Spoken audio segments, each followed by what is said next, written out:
I was introduced to wrestling at a very young age. It's been my routine every single day. I wake up in the morning and I think about wrestling. This is great opportunity for all the athletes and new blood and motivate us. It's brought so many opportunities, but it's also helped me grow as a person. But every great story begins the same way. Someone believes. Long before everyone else does. Then belief becomes commitment. Commitment becomes sacrifice. And sacrifice becomes something the world can no longer ignore. Welcome to RAF Cleveland, Ohio. Bringing the entertainment side to such a humble sport is going to make this sport, is going to bring it to a whole nother level. I always liked freestyle wrestling, and when RAF started to do the big show, then I said, why not? I can compete. To see how well RAF has done, and they're approaching their first year, and we now have an international card, they have next gen, they have amazing opportunities coming out, and it's been especially such a big blessing for the wrestlers. I've always wanted to be the greatest wrestler of all time, and that's inspiring to me. I want to do what God wants me to do. Tonight, we show the world that year one was just the beginning. Year 2 starts now.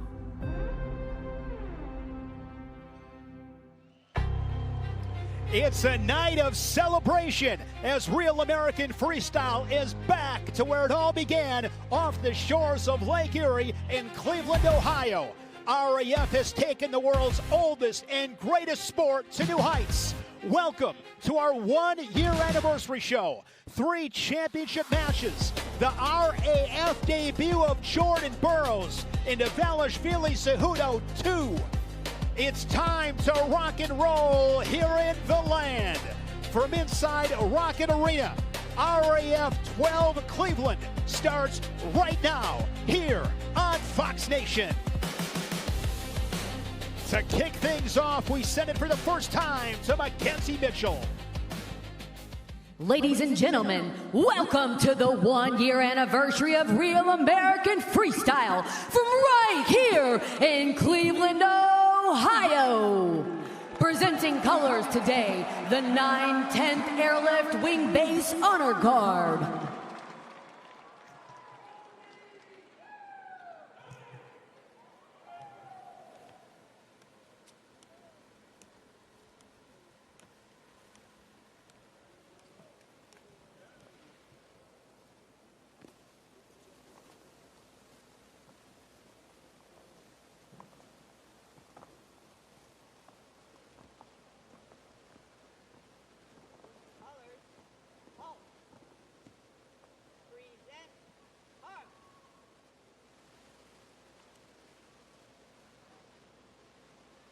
And here to sing the national anthem, please welcome Alexis Wilkins.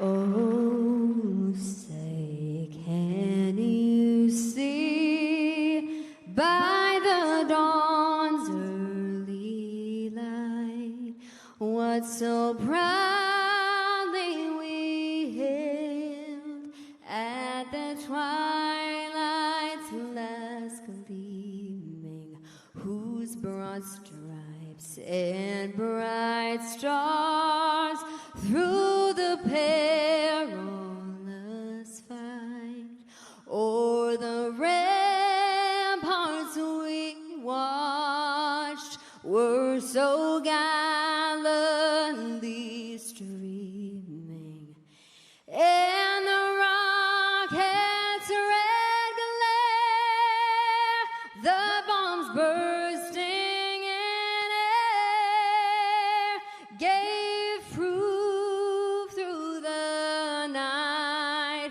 that our flag was still there. Oh, say does that star-spangled banner yet wave o'er the land of the free?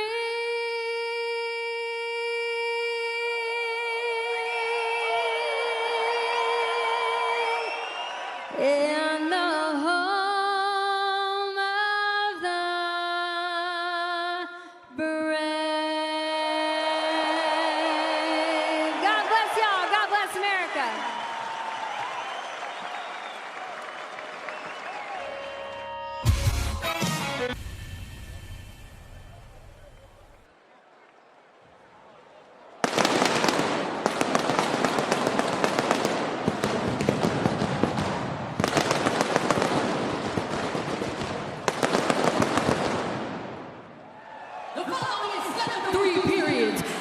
Real American Freestyle Bantamweight division. Introducing first, representing Japan, a 2024 Senior World Gold Medalist, Masanosuke. Oh no! 12 amazing matchups on this card. You talk about starting with desserts. Masanosuke Ono, one of the young global superstars in freestyle wrestling. The Japanese superstar, just 22 years old.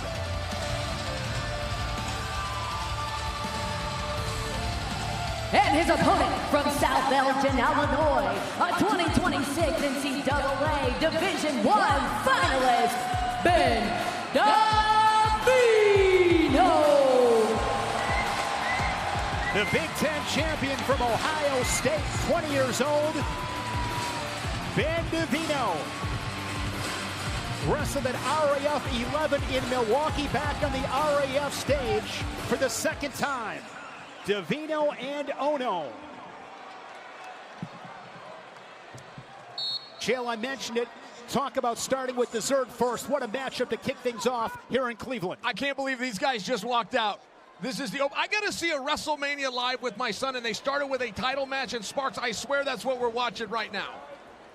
Ben Davino in Milwaukee against Arsen Haratunian was up 5-0. The four-time world medalist Haratunian scored late to nip him 6-5. What do you expect here from Davino, Chael? Well, Davino beat a world champion earlier this year named Blaze. I mean, it's not as though he's not ready for this competition, but I won't pretend that this isn't a step up. The buck stops with Ono. Last time I got to see him wrestle personally was against Spencer Lee. Ono came out on top, just for perspective. That was back in February in 2025 at a Flow Wrestling Night in America event in Coralville, Iowa. And Ono is amazing with those snap downs. He's got that technical precision. He is one of the electric rising talents in global wrestling. In Real American Freestyle, 3 2-minute periods. Good job. Nice job. And Sparks, no grounded opponent. I like to mention that. So when we're in a position like that, if you get pushed out, you're giving up a point, and that is why it is Ono 1, Davino 0. Down to 55 seconds. Ono burst onto the scene in 2024, won the world title. He beat the Olympic champion Ugaev of Russia 10-2, beat the returning world champion Vito Arusha 12-0 en route to that title. He outscored his opponents 55-2. Juliana, this is some kind of smoke. Yes, it is, and like you said, it's amazing that we get to have this as our first opening bout, because this could have been a main event. 1-0 score, half a minute remaining. Our 1-year anniversary show, a packed house here inside Rocket Arena. Down to 20 seconds. Collar tie, able to clear that. Ono goes back to the collar tie. He's got the wrist of Davino. Sparks, it's hard for me to watch this match and not think of our own Bo Bassett, who, by the way, just won a world championship about 3 hours ago. But as we foreshadowed to next year, Bo Bassett could be on the mat with either or both of these two. Ono will take a 1-0 lead to the second period. Congratulations to Bo Bassett, a U20 world champion. He's on the RAF roster, as is Aiden Sinclair on the RAF roster. Also, world champion. What were you naming Sinclair? You were calling the something panda, or you were calling him the, what'd you call him? The Red Panda. The but Red hey, Panda. Speaking of world championships, you know who just won? Ono's little sister. Yesterday, Konami Ono had the cutest little after celebration dance I've ever seen. It was adorable. He comes from a family of killers, Ono. Ono has Coach Sanderson and Jordan Conway in his corner. Cody Sanderson, second period. Half shot there by Davino. He's got amazing snap downs, Ono. Chael, he is so elusive. If you're Davino, how do you get to the legs of Ono? Well, and that's what's so interesting. I mean, I got to tell you, Davino's already in this match. Quite frankly, he's got this score as close as Spencer Lee had with 2 minutes in. Davino is a real competitor, and I did not understand that during the season. I kept hearing it, but I saw it when we got to the Big Tens. That's going to be one, again, a push-out. No grounded opponent. Great job there using that underhook on the right side. He's great at taking territory on that mat, controlling the ties. But Sparks, it's so hard to watch this from a freestyle perspective, which is how this is being contested. It's so hard to not think, what could be going on in a dual beat next year? What could be going on at the NCAA championships? By example, these guys are not going to see each other one and only time. This is not the only meeting between these two. Davino had a 2-on-1. But that snap down of Ono is heavy fast, hands, right? Heavy super hands. fast, yes. Ono training at the Nittany Lion Wrestling Club in State College, Pennsylvania. 55 seconds to go in the second period. Shot there by Davino once again. Aaron Seidel also winning a U20 world title for the United States. They locked up the team title. Hey, Seidel made his path look easy, but it wasn't. He had 3 world medalists. He just happened to tech them all. He's a hammer. Dare I say the outstanding wrestler of Team USA thus far has been Seidel. Another point for Ono as he stretches his lead to 3-0. I'm not satisfied, Sparks. I will not be satisfied until one of these guys gets to the other's legs. Short time in the second period. Yes, I admit they're playing the strategy here, but I got to see it. One of these guys got to get to the other one's legs. Well, and there was a lot of angry customers in Ben Davino's last match. They said that he got robbed because he was he was up, 5-0 in the first period, but then he didn't try to score after that. Now we're getting into the third period here, and still he's down 3-0. He's got to do something here. Hey, can I name drop? I got a little text message going here with Pat Smith, and I'm trying to stir a little something up between him and Sean Fournier. What do you think? And I got bubbles. He's not responding, but I got bubbles. I'll let you know how this goes. Then you score. Smith, the first 4-time NCAA champion from Oklahoma State. Sean Gourmet here tonight, the head coach of the Wolverines. Ben Davino down 3-0. But he's not backing down. He's not fading yet. The Big Ten champion with work to do. Davino, the Big Ten freshman of the year. He's down 3-0 to the 2024 world champion at the senior level and the U20 world champ. I've seen it multiple times. Ben Davino getting stuck underneath that front head snap of Ono. He needs to wrestle out of that to get some of his own offense off. Chael, his mat awareness is incredible. That was amazing. He knows amazing. exactly where he's at. He is so fluid. He's like a ninja. And I got to give this to Ono as well. I mean, he doesn't have your typical square stance. He's not covering one leg with one hand. He's standing up a little bit. I feel like there's opportunity if Davino will fire some shots. Davino doesn't agree. Davino's not feeling whatever it is he's looking for. He's not finding it, but I wish that he would just go. That perfect shot isn't always there. Start now, Ben. 4-0 as Ono has been able to control this match. All 4 of his points, single points. But look how he just controls the center. I mean, he's not necessarily the bigger man, but he wrestles like he is. He's not necessarily the stronger man, but he wrestles like he is. And he so holds composed. position. Exactly. There's a low single, but defended by Ono. Inside of a minute remaining. The first of 12 matches on this one-year anniversary show. Real American Freestyle. We are back in Cleveland. All right, Davino's going for these legs now. He's got a sprint. He's got 45 seconds to get some points on the board. At this stage of the game, he really needs a 4-point move. If he was able to pull off that impossible task, he would win it on criteria. But look at the patience of Ono. I mean, he's just standing his ground. He knows where he's at. I mean, it's a game of real estate at this point.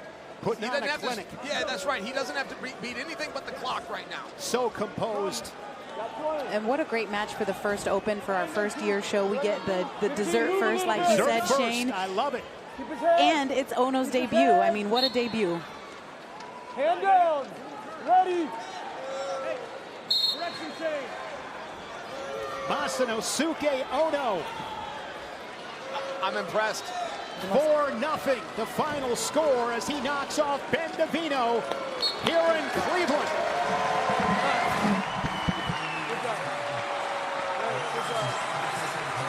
Doing the Conor McGregor. A little bit of swagger. He's an awesome young man, super polite. He's adapting well to the American culture. And one heck of a wrestler. After 3 periods and a final score of 4-0, your winner, Masanosuke Ono.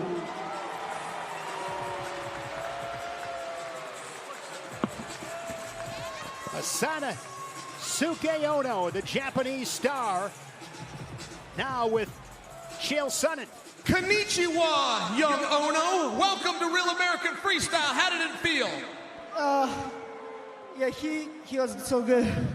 I mean, I wanted more like score, like take 4, but I mean, I'm sorry. Let me ask you one simple question. We'll get you to the back. Who do you want to face next? Next? I want to do Higuchi from Japan. I mean, he's Olympic champ. And then, yeah, I mean, I want to do Higuchi. That would be a great match. Young man, congratulations. Get in the back and get some rest. Give it up for Ono. Ono would like a shot at his fellow countryman, Ray Higuchi, the Olympic champ. I'd love to see those two tangle. If you're new to wrestling or just want a refresher, scan the QR code for a quick RAF Rules 101 breakdown with Olympic wrestler Ben Askren and learn how the scoring works before the action starts. Coming up next, Tyron Woodley, a two-time All-American at Missouri. And Joaquin Buckley making his second appearance in RAF. He fell to Pat Downey.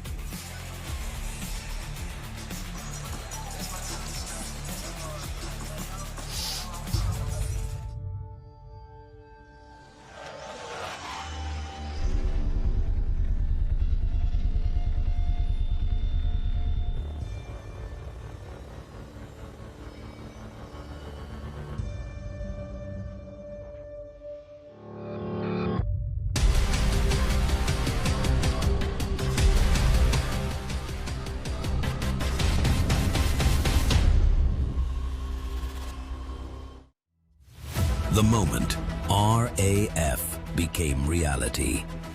So I told Izzy about an idea about starting a wrestling league. He thought I was crazy. He said all wrestling dads are crazy. The goal is to showcase the sport of wrestling and showcase these athletes and give them an unbelievable opportunity to be stars. Then we called up Hulk and we started this league. Wrestling legends Hulk Hogan and Eric Bischoff reuniting for a new kind of wrestling. When Hulk called me, the very first conversation we had, Hulk called me home and said, "Brother, I got this thing I'm doing." You know? We're going to go to all the major venues. Our first one is August 30th in Cleveland. He was so passionate about Real American Freestyle, and Hulk always thought big. Because Eric's so darn important to this venture, he knows how to deliver, produce, and make the fans care about these athletes. Bubba, I've never seen anything like this. Look at this house. Look at this production. The Olympic Games don't look this nice. Welcome to RAF 1 Cleveland, Ohio. From top to bottom, the athletes, the production, the fans. Grateful's the only word I can come up with. And the Real American Freestyle runs wild on you!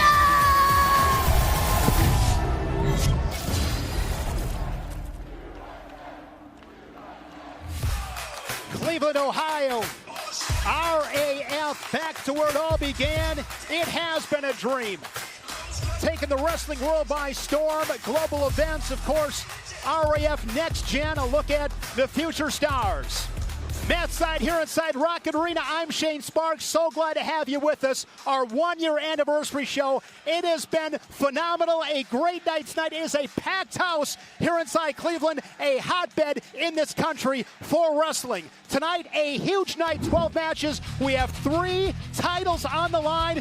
Salkazanov and Carr in the Welterweight Championship. Can't wait to watch Wick and Nolf go back at it again. They were here at RAF 1. It was Wick over Nolf. 10-8, Cejudo and Dvalishvili 2. They will have a tough act to follow from that matchup they had in Tbilisi, Georgia.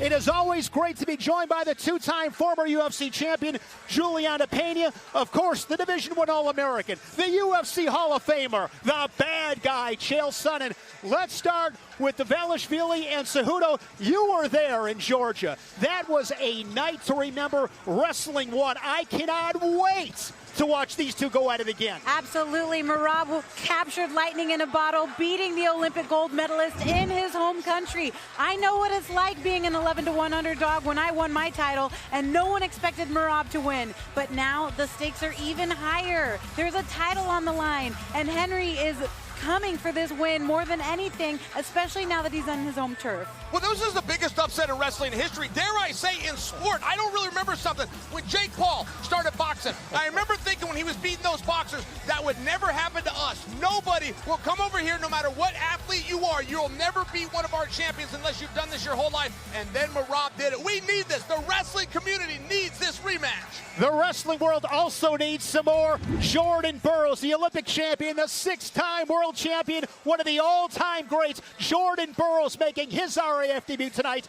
against Sean Brady. Remember when Cael Sanderson stepped on the scales in 2011? You remember fantasizing that John Smith would do one more match? Because this is this generation's GOAT. And we didn't know we were going to get Burroughs again. We didn't know he was ever going to do this. But he's here tonight. And by the way, Sean Brady, that's a tough draw. He shouldn't have called out Sean Brady, you guys. And I'm not just saying that. Sean Brady used to be a former auto mechanic. Then he turned into the #5 welterweight in the UFC. Then these BJJ guys started calling him out. And now the GOAT is calling him out. This guy is going to be changing your carburetor by day and putting you on your back at night. Do not challenge this man.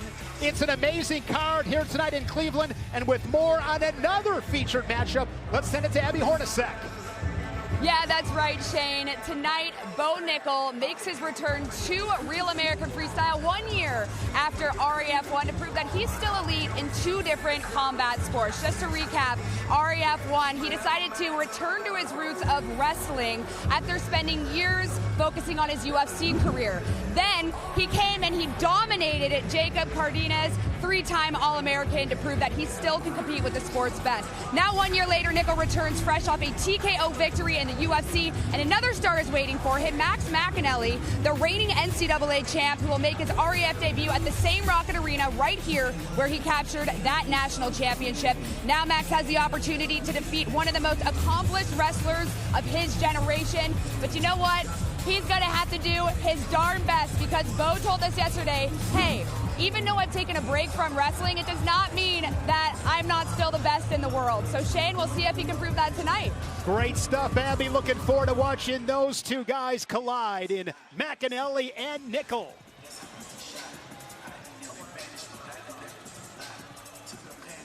Tyron Woodley and Joaquin Buckley.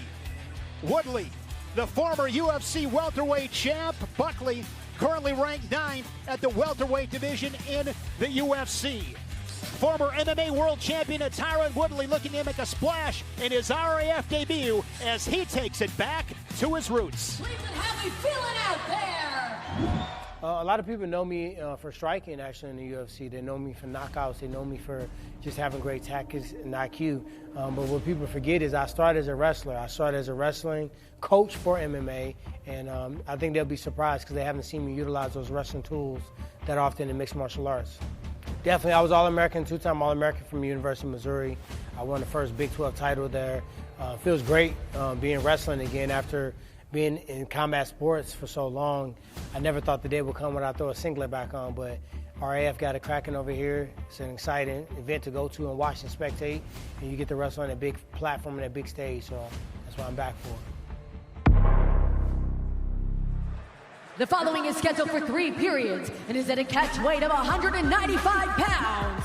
Introducing first, from St. Louis, Missouri, he's the #9 ranked UFC welterweight contender in the world, Joaquin Buckley.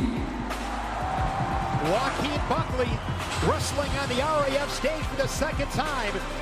He fell to Pat Downey at RAF 3, 12-0. Joaquin Buckley, 32 years old, out of St. Louis, Missouri.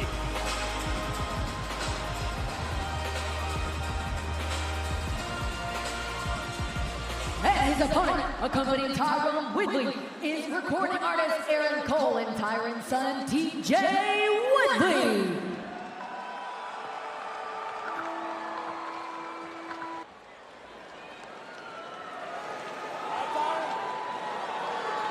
Woodley beating Robbie Lawler in July of 2016 to win the welterweight championship in the UFC, 19-7 as a pro.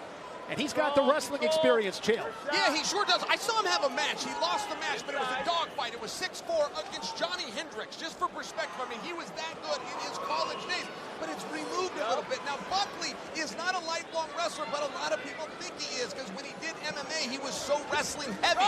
I'm very interested in this. Youth has always proven to matter. Youth is the one thing Buckley has on his side. Buckley, 32 years old. Woodley, 44 years old. Woodley, a two-time All-American for Brian Smith and the Tigers in Columbia and Missouri. Won a Big 12 title for Missouri. Woodley leading it 1-0. Was able to defend that straight-on double attack by Buckley and gets the step-out point. And Joaquin just looks physically bigger, does he not? Yeah, and Woodley's feet, by the way, I've noticed this myself as I got older and I try to wrestle even around with my son. Your feet are just heavy. It's hard to move your feet. As I'm watching Woodley in this stance, he hadn't wrestled in a while, and I can see a little of that rust. Yeah, but he did say that he was going to use his jiu-jitsu, his striking angles in order to be the complete wrestler tonight, and I think that that's kind of what you're seeing. He's trying to use all of those combat sports and put them together for tonight, because it has been 16 years since he's competed on a wrestling mat. Buckley's on the shot clock. 30 seconds to score. Now he's down to 15 seconds. No. Oh, I don't think so. He stepped out. It was 4. I thought he stepped out before he went down. They called it 4. Confirmed feet to back for Buckley.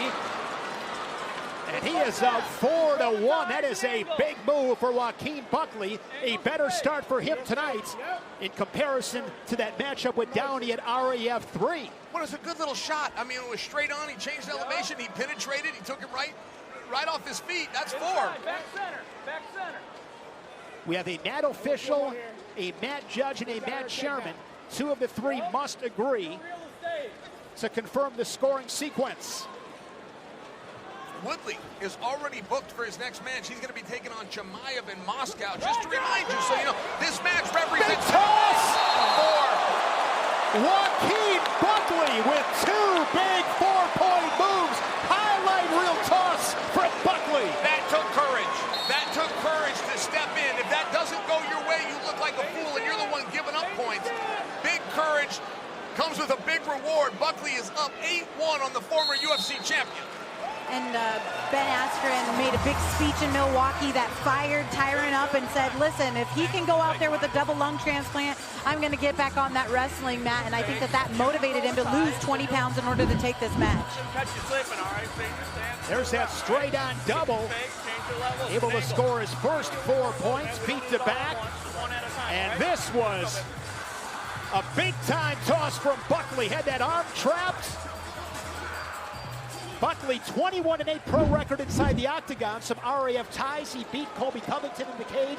Lost to Sean Brady this past May. We'll, of course, see Brady against Jordan Burroughs. Here we go. Of course, one thing we know, Chael, in freestyle wrestling, you are never safe.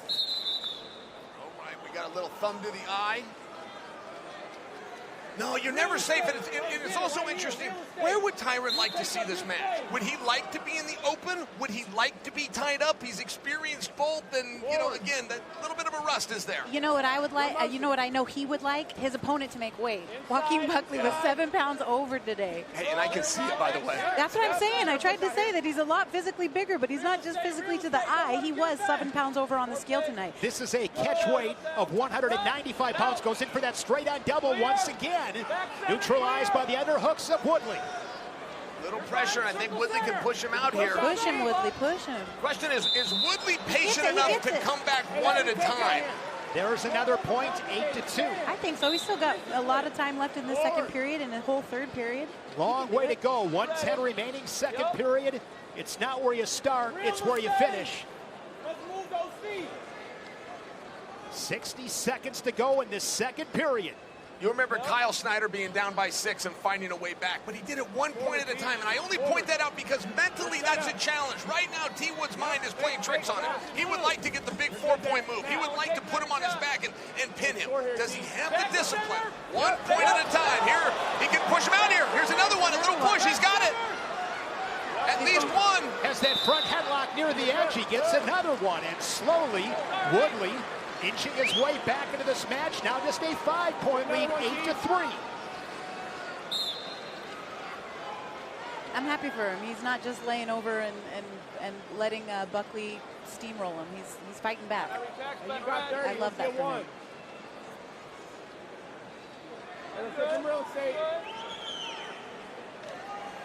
Oh, Buckley's not sure. His mind's playing the same games. Hey, how much do I want to engage? Should I make this guy come to me? Guys wrestling ear to ear, collar ties. Now they clear. Down to 10 seconds. Will somebody have the courage late? Nice job by Tyron Woodley. And now he's looking for a turn on the edge in the final seconds. And he's got it. Yes. Talk about short time scoring. 4-point score by Tyron Woodley in the final seconds of the second period. We got ourselves a dogfight to the third. That's a big deal right there. Just to remind you, in Tyron's heyday, he was doing collegiate. He wasn't working on parterre. He wasn't gut-wrenching people. That might be one of the first gut wrenches he's ever scored with, and he got it at the right time. He needed those 2 points. Fantastic transition wrestling there from Woodley.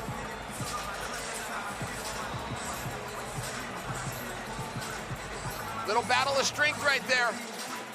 Gets another push-out point on this sequence.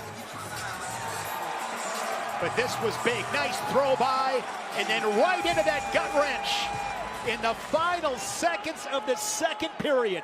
Short time scoring. That's that chain wrestling, and that's something you lose with time. I mean, that was really a very athletic thing that T-Wood just did.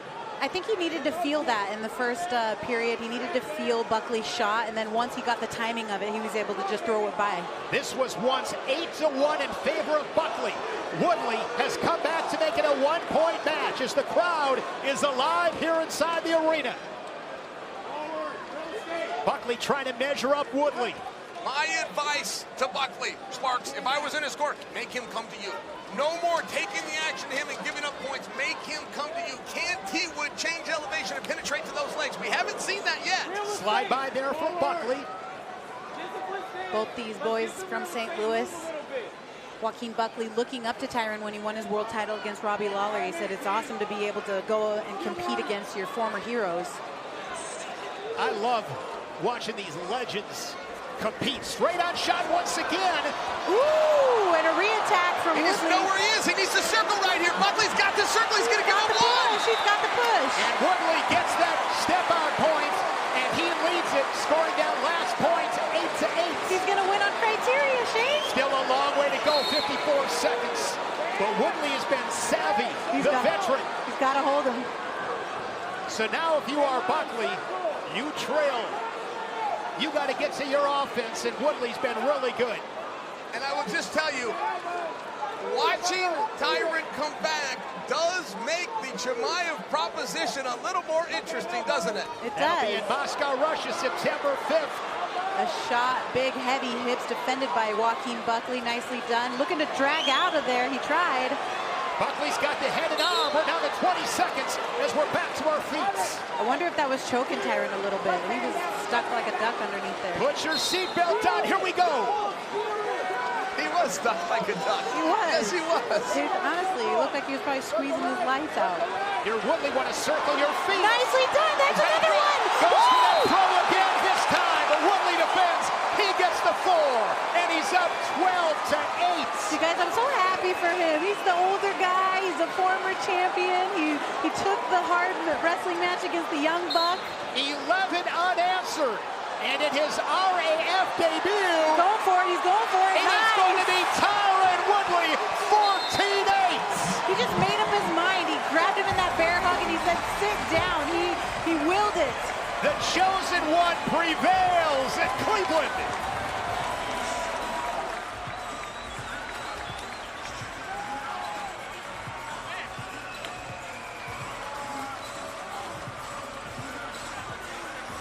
After 3 periods and a final score of 14-8, your winner, Tyron Woodley.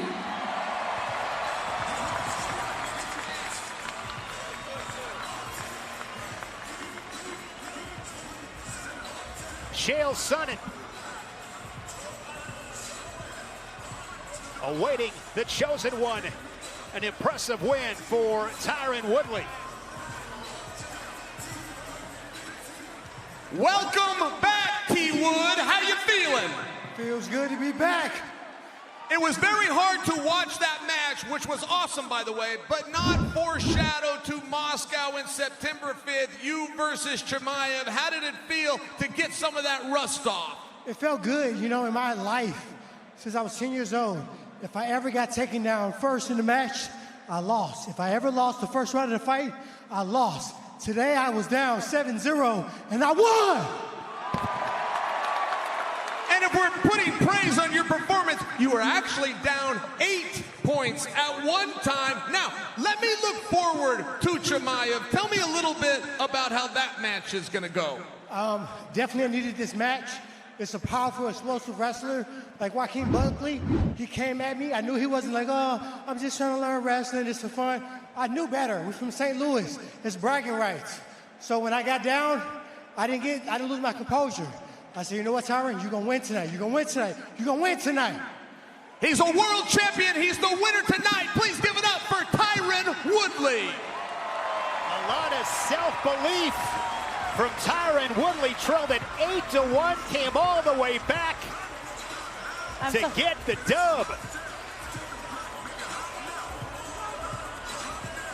Up next, a middleweight matchup with Will, three-time All-American, making his RAF debut against the 2021 Olympic silver medalists. American Freestyle on social media. We want to see those pictures. Who you're excited. What is that? Seltzer with lemon. No, the ice. Oh, that's Brio Nugget Ice. That's from the Brio Ice Maker. It's better ice, basically. Better ice? Premium ice. Premium muscles need premium ice. You know that's not what it's for. Works.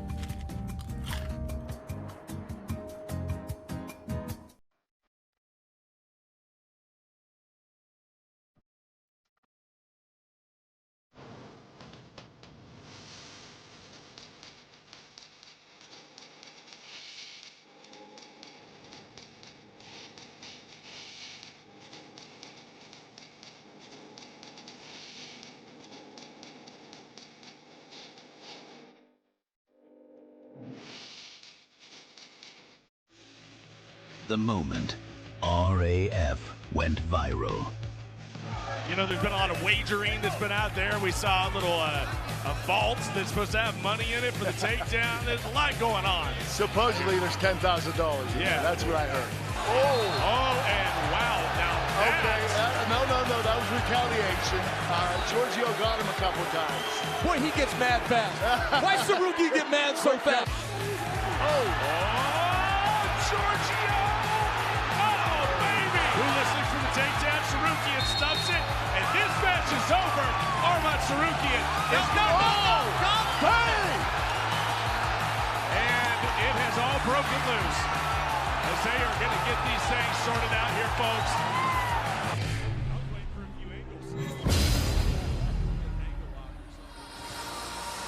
Sugar Sean O'Malley enjoying that heated exchange with Arman Sarukian and Giorgio Poulos as we look back at some of the great moments in our first year of Real American Freestyle.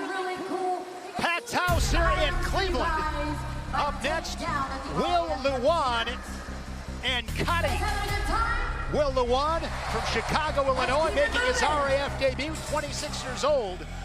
A tall task against the 2021 Olympic silver medalist at 74 kilos. The following is scheduled for 3 periods in the Real American Freestyle Middleweight Division. Introducing first, representing Bulgaria, a 2021 Olympic silver medalist, Khinchegashvili. 32 years old, born in Russia, now repping Belarus. A 2-time Olympian.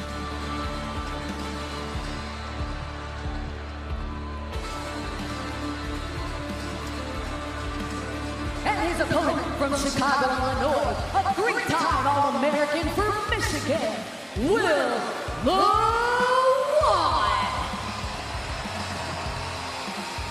Will Luan, for the Wolverines in 2022, 8th in 2023, was an NWCA second team All-American in 2020. Placed 5 times in the Big Tens, 3 times in the top 3. Made the Big Ten finals on a couple occasions. What excites you most about this showdown, Chill? I want the winner to take on Jordan Burroughs. That's what excites me the most. Kadi, I appreciate the Olympics. I appreciate the back and forth with Kyle Dake. The mere fact that he thought he could beat Kyle Dake, the mere fact that he stepped to the line against Kyle Dake, he's got my respect. And Will Lewan, by the way, is not to be played with. This guy has been in the backside of more brackets, had to come through the hard way to get his respect. This guy's a competitor. Went for that lat drop and didn't quite pan out for him. Will Lewan, Junior Freestyle National Champion 2017, 5-time Fargo All-American, Cadet World Champion 2017. He's got a deep skill set. He can hurt you in different positions. But Sparks, how many times have we seen Lewan in a back? Uh-oh, he's hurt. Grabbed his right hamstring. I'm trying to see. I think it's just locked up. I don't think he tore something. I think it locked up. I could actually see my mother used to call it Charlie horse. Yeah. I think that's the right term, by the way, Charlie horse. Well, yeah, but yes. Hey, you said duck earlier. Don't give me a hard time. No, it's not that. It's that the Charlie horse where I come from is a little bit different than, like, cramping your hamstring. Yeah, there it is. Now that's going to score, by the way. That's going to be 2 points. Yeah, they gave that 2. Chael, back to your point, though, Kadi is a true 175er, and he's been taking these matches up in weight class at Cruiserweight at 190 because he's not stepping away from the challenge. He'll wrestle anyone, so this is a more evenly matched match that he's had so far in Real American Freestyle. And if you'll notice his body, if you'll just notice the change in his physique from when he debuted against Kyle Dake, and he got a little fatigued, and he talked about getting tired. He says he's in better shape, but you can actually see it. Yeah.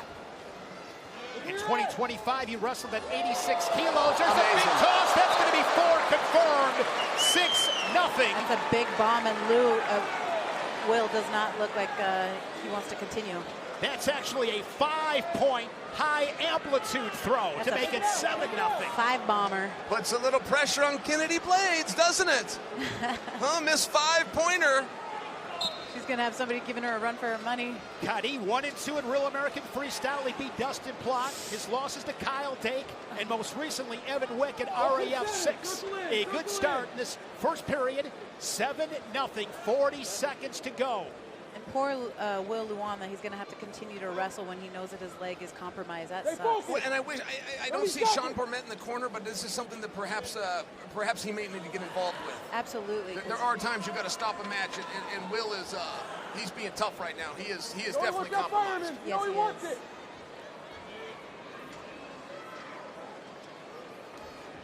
And I know Izzy's watching closely. Will Lewan, Montini champ. Izzy's student, known him since he was knee-high to a pig's eye. Okay, here, we're going to need to stop this. Guys, in MMA, they throw in the towel. In boxing, they throw in the towel. Is that the same here? Yeah, we need to stop this match. And you see Alex Geringer, he's in the corner along with Sean Bourmet, and that is going to be the end of this match. That's the right call. It is the right call. We bring in Ben Askren. Ben, unfortunate to see Will Lewan unable to continue, but a fun first period, at least watching Kadi with some of those explosive points. And Kadi doesn't know the match has stopped. They actually ran out of time. He's in his corner, but they have stopped the match in the corner. They just haven't informed Kadi. Ben, what did you think? Yeah, I want to come in and comment on that 5-point throw he hit because in RAF, we've only had, I believe, one other 5-point throw. So fans watching at home, if they throw the legs above the head, they call that 5 points. You're going to almost always see 4 points, but that was a big arching motion on this one you're going to watch. He hits the go behind. He gets behind him, he picks him up, bombs him over his head, and that means that's going to be 5 points. Yeah, that's a high amplitude throw, and honestly, when you're in the arena, you can tell when you hear the oohs and the ahs. When you hear the oohs and the ahs, that's when you are going to get that 5-point high amplitude throw.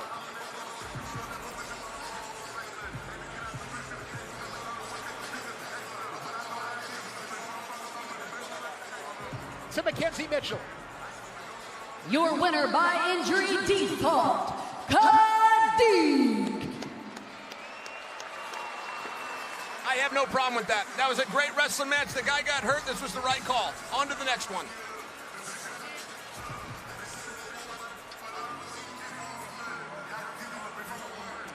Real American Beer just launched RAB Zero, that same bold Real American flavor, just without the alcohol. Scan the QR code on your screen and use code 020 for 20% off. RAB Zero.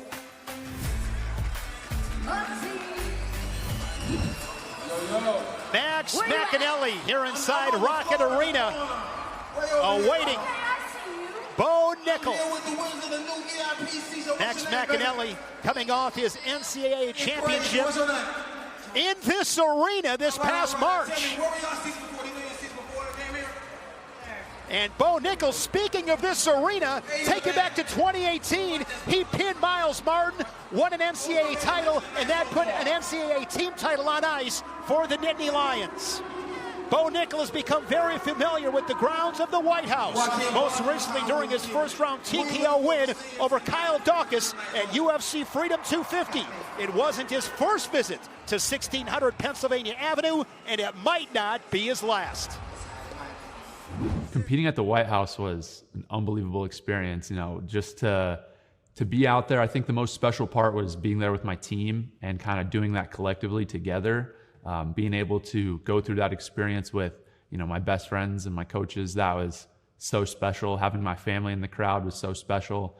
And it's a once-in-a-lifetime experience. And I feel like because of my wrestling experience growing up, I was able to fully embrace and enjoy those moments. I think a lot of people let the moments become too much and they weren't able to really be present, but I felt very present the entire time, which I'm grateful for that. The Earth is 70% water and 30% land, but the entire sky belongs to us. Tap water tasting a little off? It could be heavy metals, chlorine, or those pesky PFAS compounds. Brio captures pollutants and filters them out. The moment. Perseverance came down to seconds. Ladies and gentlemen, here we go for the Real American Freestyle Featherweight World Championship. Right now, he can push him out of bounds. He can push him out of bounds. He's getting him out, and he does. They called it 1 point. There's a dispute with the referees. All right, now we got to get this official. Ladies and gentlemen, we have a final score of 2-2 based on criteria. And new Real American Freestyle Featherweight World Champion, the dude, Jordan Oliver.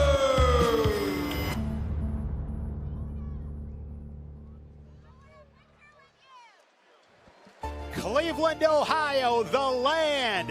1 year anniversary show here inside Rocket Arena. Last year we were inside the Wolstein Center. Now Rocket Arena, home of the Cleveland Cavaliers, as Real American Freestyle continues to explode. Dvalishvili and Cejudo 2. Can't wait. We'll close out the night with that matchup. Merab defeating Cejudo in his native Georgia.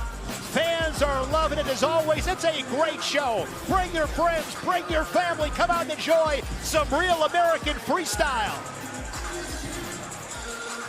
Next matchup is Ohio native Johnni DiJulius, the 4-time national qualifier for Ohio State. Hasn't wrestled here in Ohio in a decade. He'll get the submission artist who has won 20 of his last 21 fights, and Asu Almabayev.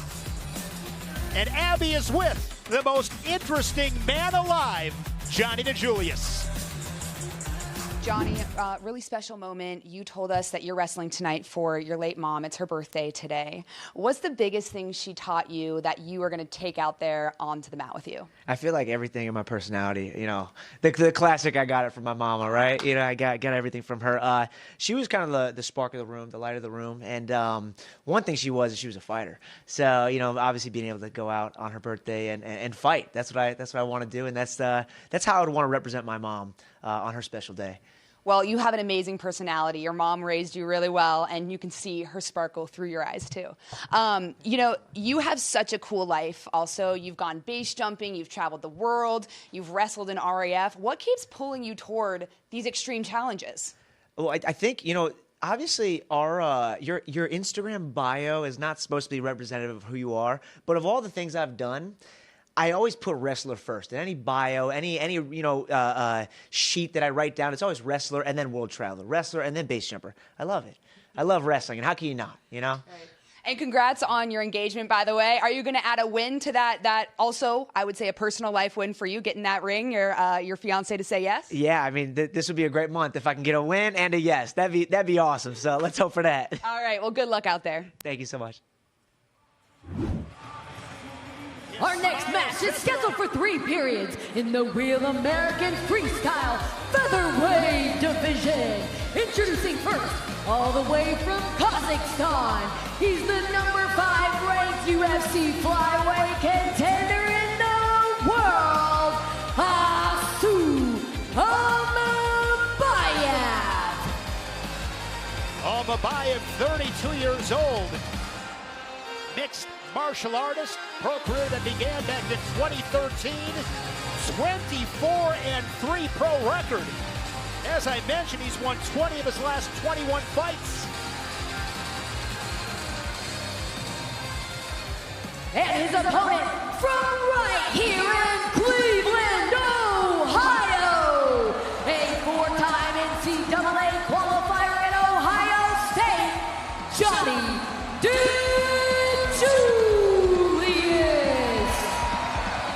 This is a fan favorite, Johnny DiJulius.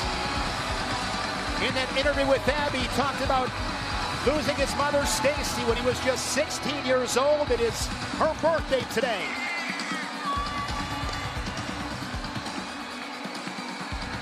Was a 3-time Ohio State champion at Walt Jesuits before heading to Columbus. Over 100 wins in that Ohio State singlets. And by the way, 2015 team championship team for Tom Ryan and the Bucks. Go ahead. Just a cool guy. Yeah. Right? Coolest guy in the world, Chip. Fantastic coach. I've seen him work with children. Dare I say he's one of the great must-attend cancer. Nice. He just gave up 4 points here. Gonna try to pin him right here. DiJulius. Nice. Had Almabayev on his back. He gets the quick 4, 20 seconds in. It takes such an edge off when you can go out and grab a quick 4 like that. You can start to relax and really go out and wrestle at that point. And Johnny DiJulius has got such an infectious personality. He's such a great guy, like you guys said, but this is the best we've seen him so far. He's 1-2 in RAF. Beat Connor Beebe in Tampa at RAF 7. Then lost to Pat Lugo, and most recently, Vladimer Khinchegashvili, who we'll see against another Buckeye and Jesse Mendez later on. But we've never seen him start this early and score so fast in the opening period. Got off to a pretty quick start against Beebe, and then Beebe raced back, and that was a 9-6 final. But that was a controversial win. That was, you know, not a lot of happy customers about that one. Oh, Johnny just got engaged. I saw on social media. She's way too hot for him, by the way. I mean, I gotta tell you, I realized it looked like a couple of times. Go, is this real? She said yes. AI is a crazy thing, Chip. Don't be funnier than me, Sparks. Congratulations to Johnny going. Oh, nice gut there from DiJulius. It was the same move. It was the same move. And he's got a trap arm. This is trouble for Almabayev. There's going to be 2 more. He's going the other way. Back the other way. Can he get the 10? Yes, he can. Johnny DiJulius. The best we've seen him. I said it in the beginning. Happy birthday to his mother. What a win.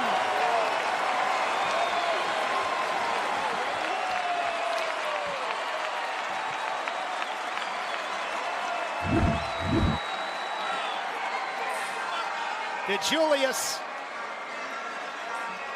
with a nice fireman's carry, and when he had that arm trapped, here come those gut wrenches. 2, loads it back the other way, 2 more, and then the cherry on top as he loads his hips and pops him through for 2 more and gets the technical superiority. Here's Mackenzie Mitchell. The match is over with 32 seconds remaining in round number 1. Your winner by technical fall, Johnny DiJulius.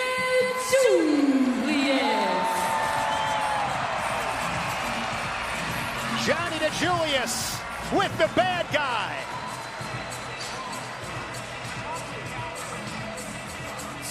Johnny DiJulius, you got the pop of the night. This crowd is in the palm of your hands. What would you like to tell them? Cleveland, I love you, baby. Now I'm told that this is your late mother's birthday. What a present you just gave. What emotions are you feeling right now? My mom today would have been 57 years old. I get to celebrate her birthday and her life with a win in my home city, in my home state of Cleveland, Ohio. Eric Bischoff told me yesterday, make sure you put Johnny over because we got big plans with him in the Real American Freestyle family. Congratulations on this victory. What can we expect next from you? I'm always going to be one that wants to score points. I'm going to attack, I'm going to throw the kitchen sink at people, and it's always going to be fireworks. Buddy, you are awesome. This is your night. Ladies and gentlemen, Johnny D. Johnny DiJulius now 2-2 on the Real American Freestyle mat. Gets the technical superiority in his home states in front of his home fans on his late mother Stacy's birthday. What a day. You can't script it any better.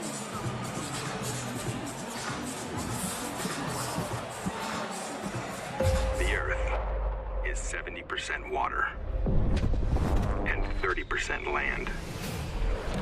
But the entire sky belongs to us.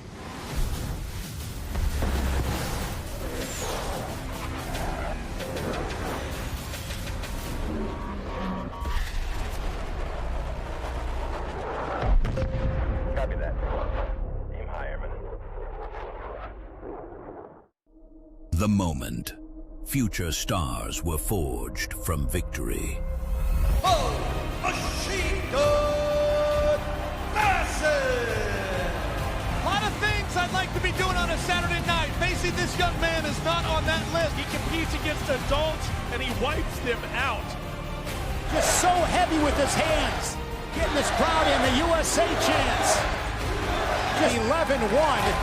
Technical superiority for Bo Bassett. Bo Bassett just beat an Olympic gold medalist. Kennedy Blades has yet to have been scored on at RAF. Oh, look at this straight-on double. Oh, the champ is here. Everybody says they want to wrestle Kennedy until it's time to wrestle Kennedy.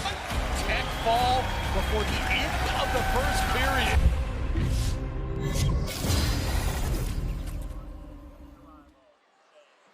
There's Kennedy Blades, the Real American Freestyle Women's Middleweight Champion.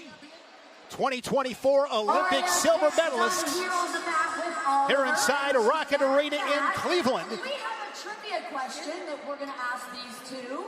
Are you guys ready? She'll be wrestling Reese Laramendi, the NCAA runner-up for the Iowa Hawkeyes. At the national tournament, she has been first, third, and most recently a runner-up, coming off a 36-1 campaign for head coach Clarissa Chun and the Hawkeyes. The first of 3 championship matches here tonight. The champion in the welterweight division, David Carr, the 27-year-old, and Tajmuraz Salkazanov, born in Russia, representing Slovakia. Carr and Salkazanov for the Real American welterweight belts. RAF welterweight world champion David Carr has yet to need the full 6 minutes to finish an opponent, unbeaten at 3-0. Carr's RAF resume includes 3 tech falls, including an 18-6 dismantling of a Miretta. The most points ever scored by one wrestler on an RAF mat. Tonight, he again puts his title on the line against Salkazanov. Earlier, he spoke with our Abby Hornacek. All right, David, you are 3-0 so far in RAF, all 3 very dominant victories. So how are you going to keep that momentum going? Yeah, just looking to score points, wrestling smart, things I like to do every match. So you wrestled Tajmuraz twice in 2025. You each won a match. How do you expect tonight goes? Hopefully a win. That'd be awesome, and to give glory and honor to God, and yeah. See, I love that. You said at the press conference you're a humble guy. How do you remain humble despite all the success you've had? Just my family, just the way my mom and dad raised me, just to be humble, go wrestle, have fun, and just enjoy it. All right, you think you're going to win tonight? Yes. All right, we'll see you out there. Thanks. Two-time national champion from Iowa State. Here's Mackenzie Mitchell.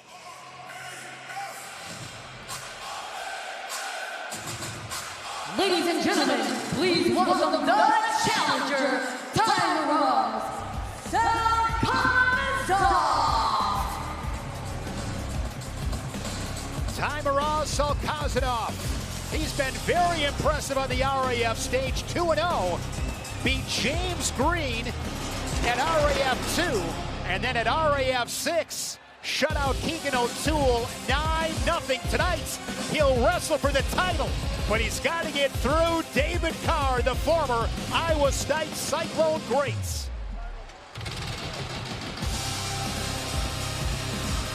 And please welcome the Real American Freestyle Welterweight Champion, David Carr. The first 5-time All-American in Iowa State program history, 3-time finalist, 2-time national champ, a career record in Ames of 120-5. That is his father, Nate Carr. He was a 3-time national champ for the Cyclones. In 1988, Olympic bronze medalist in Seoul. David Carr, the look of focus. With our championship introduction, again, here is Mackenzie. The following is scheduled for 3 periods and is for the Real American Freestyle Welterweight Championship. Introducing first the challenger, wrestling out of the red corner, representing Slovakia, a 2-time world bronze medalist, a 2-time world silver medalist, and a 2024 Olympian, Tajmuraz Salkazanov. And his opponent, wrestling out of the blue corner, from Canton, Ohio, a 2019 Junior World Champion, a 2-time NCAA champion for Iowa State, and he is the Real American Freestyle Welterweight Champion, David Carr. Had that great career at Iowa State. Before that, he was a 4-time Ohio State champ. Last at Perry High School. Mentioned his dad, Nate. He's an RAF Legends champion. Love how RAF celebrates the legends of our sport. We saw it with Nate Carr and Dan Gable. Here we go, guys. Welterweight title on the line. Juliana, what are you looking for? I am looking for Salkazanov to score early and for David Carr to not play into Salkazanov's game. Salkazanov usually wins all he needs is 2 exchanges to win the whole match, and Carr needs to make sure that that does not happen and open up his offense. Look, the good news for Carr, there's not a wrestling tournament that he hasn't won. There's not a tournament he can't win. The bad news for Carr, when the word got out of how good he was, he is now one of the most studied wrestlers in the weight class, and guys have proven to show up with much better strategies this season than they did in previous seasons. Carr was 5th at last year's World Championships. Fell to James Green at Final X. Big surprise to me. But again, James Green had tape now. He studied him. There was no element of surprise. Carr is now game plan for, if you will. The 3 tech falls. He's outscored his opponents on the RAF mat 41-8. Straight on shot, no angle.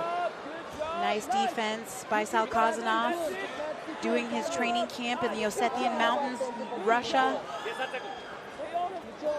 And he told his son, I'm going to come home with the belt, because that was the only thing that his son asked him for. His 2-year-old son, Oxer, said, Dad, come home with the belt. He's also got a 6-month daughter. And David Carr gets the point as Salkazanov unable to score on that 30-second clock. We got 35 ticks in this first period. Welterweight title match here at Real American Freestyle. And David Carr has been doing his camp with King Jordan Burroughs. And we got King David Carr here. We got multiple kings here tonight.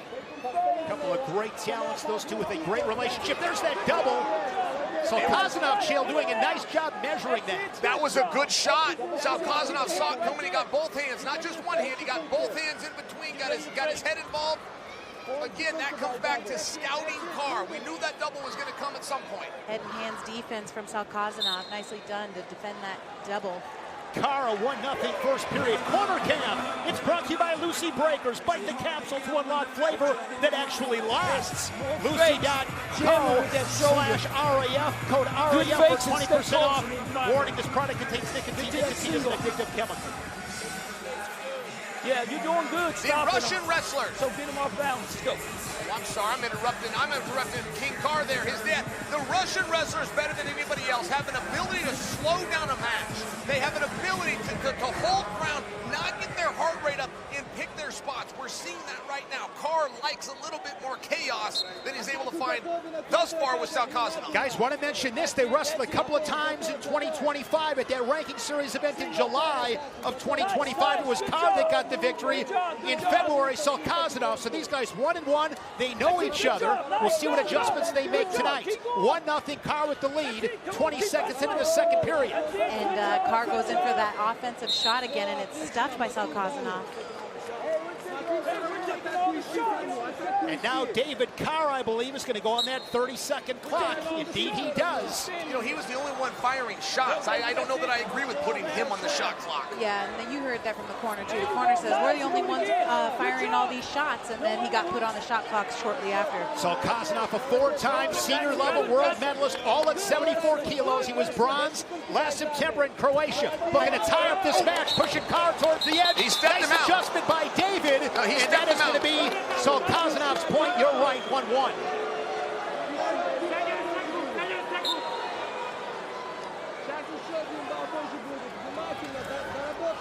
Nice hits again by Salkazanov. And another point for Salkazanov, so he leads it 2-1. His first lead in this title match. Here's shot by Carr, but he's on those shoe tops, trying to get his hips underneath him. I've been really impressed, Jill, with Salkazanov's defense. Yeah, I agree with that. Hey, by the way, a personal thought here, but I feel like when you're on a shot clock, if a score takes place, that should stop the shot clock. He was able to get one for the push out, and the shot clock continued. He was able to give 2 points here without getting a takedown. And those are the rules. I'm not contesting them. I'm just telling you that I have a little bit of a discrepancy there. Nice level change. He can push him out here. He can push him out here. He gets it. Now 3-1. That was a lapse by Carr right there. That was a lapse. He generally knows right where he is. He generally knows to wrestle. He stopped just for a moment, and that point could really play into the future of this championship match. Carr down by a pair. Level change once again. Collar time from Salkazanov. Looking to dig that underhook on the right side. Doing a nice job keeping territory. Center of the mat. Final seconds in the second period. Look at Salkazanov just hold his ground, though. Let's bring in Ben Askren. Ben, what are you seeing? Man, great chess match between two of the best wrestlers in the world. I think David Carr needs to go to a single leg. His double leg hasn't gotten all that close. On that last one, he almost got his hands off on the single leg. I think that's his path to victory, and one takedown still wins it, guys. So he is right in this match. I think he needs to get in tight, look for a single, and get to the leg. Good analysis from Olympian Ben Askren, two-time national champ in Missouri. David Carr is back against the wall as both wrestlers sign a respect, slap hands, and here we go. Salkazanov, 2 minutes away from the RAF welterweight world title. There's that single leg from Carr. He's got his hands locked. Been working all match to get to this position. Waterfall position, switches off to a double. He's down by the ankles, gets the 2, and now working on a leg raise.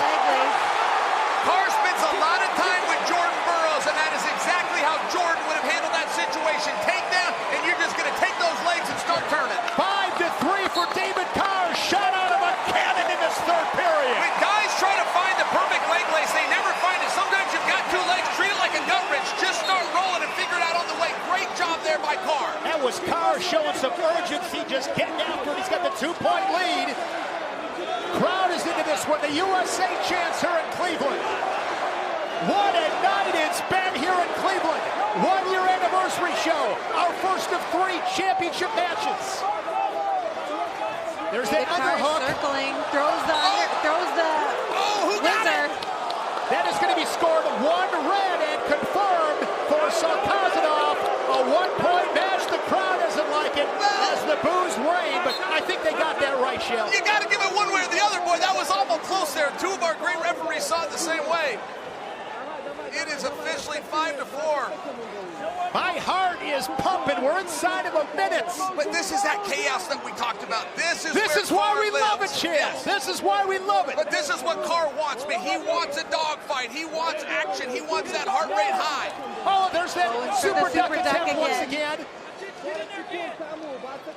Salkazanov just needs to win one exchange in order to walk away with his belt tonight. Big Carr's in the corner. He's telling his son, get in there again. Keep the pressure on him. Keep shooting. If you're Carr, you want to move, circle your feet in. Salkazanov is being patient, looking for his opening. We are down to 20 seconds. Salkazanov is resigned to the strategy to push him out of bounds. He has given up on the idea of getting in on the legs. I'm just pointing that out. Carr needs to know that. He needs to circle, circle, circle, eat up this 10 seconds and leave here with his belt. 10 seconds away from making something happen. We might have the and still champion. Final seconds. David Carr comes from behind. 5-4. And still your RAF welterweight champion.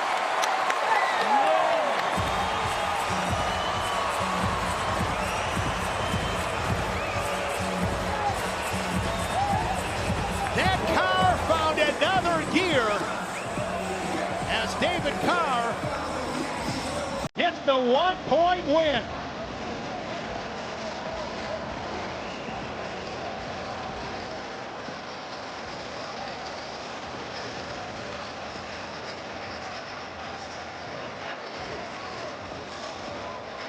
David Carr retains his championship belts here in Ohio.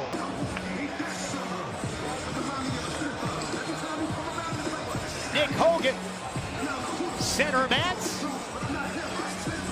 to give David Carr his championship belts, Mackenzie Mitchell.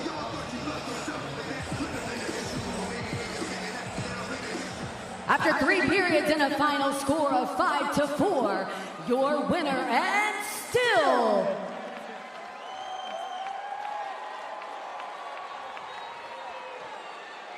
And there is a review because there was a challenge. In Real American Freestyle, there are challenges in championship matches. So hold on tight as we sort this out. Let's bring in Ben Askren. All right, guys. Oh, can you see me or hear me? We can hear you, We Ben. have you, Ben. All right, hey, on this one, Salkazanov is looking for a caution in one, fleeing the hold. That is a call that can happen. I don't think it's what happened here. I think it's a desperation brick to try to win the match. Because if he gets this 1 point, he does win the match. Hey, Shane, did you like that single leg call right there, baby? That was great. Right on cue, Ben. I'd expect nothing less than one of the great wrestling minds I've ever met. No doubt about it. Here's another look. As Ben mentioned, he was looking for that caution in one. Carr stays engaged here. If you're running away all the way, that's a caution one, but he's touching him the whole time. There's no way this call is going to get overturned. That is not a caution one. David Carr is the rightful winner of this match. They are continuing to review the video. Salkazanov pleading his case.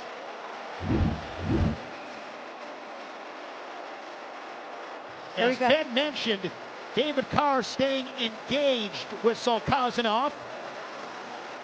Circling his feet in. I think it's going to be really, really tough to overturn this. Yeah, absolutely. But it's a great challenge by Salkazanov. At this stage of the game, nothing to lose. King David Carr is the rightful and still champion, and I know he's looking for that gummy bear sponsor. All right, looks like the call holds up. Back up to Mackenzie. After 3 periods and a final score of 5-4, your winner and still the Real American Freestyle Welterweight Champion, David Carr. Here to present the championship belts, Nick Hogan. Nick Hogan with the belt, his father Nate's. All right, champ, I watched that match very crowd. closely. I'm very familiar with the rules. There was a discrepancy at the end. I did not see it. What was your opponent attempting to argue? I don't know. I feel like I took more shots. I stayed in the middle, but, you know, he's a good opponent, 4-time world medalist. I'm just blessed to be here. All glory to God.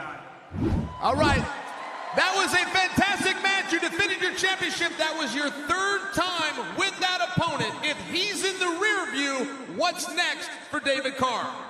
I'm ready for anyone. You know, there's a lot of good guys at this weight. There's Olympic champions, there's guys at this weight, so I'm excited for anything, but I'm from Ohio. Cleveland! That was electric. Thank you. You're here for Ohio, and it sounds like they're here for you, ladies and gentlemen, the champion of Real American Freestyle, David Carr. Winners win, and David Carr finding a way to get it done here inside a Rocket Arena with Chad Bronstein and Izzy Martinez. Fans are having a good time tonight. It's always a great time at Real American Freestyle. Let's give it up for David Carr, everyone!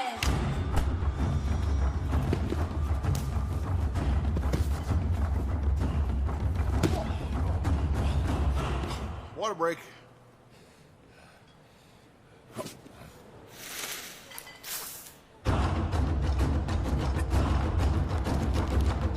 Hey, hydration's for everybody. Everyone needs a good water break.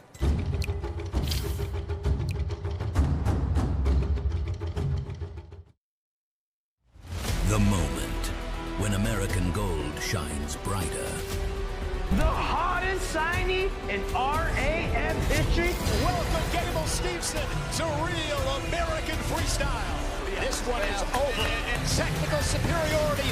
You questioned if I could still wrestle. Wherever the time, whenever the time. If you want it, I'm here.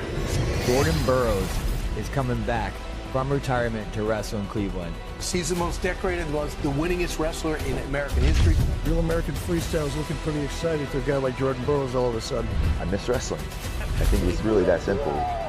I still want to wrestle inside. I still got a little bit. I'll never put a product out that I don't feel proud of. So I'm physically and mentally ready. It's going to be unbelievable. I'm back.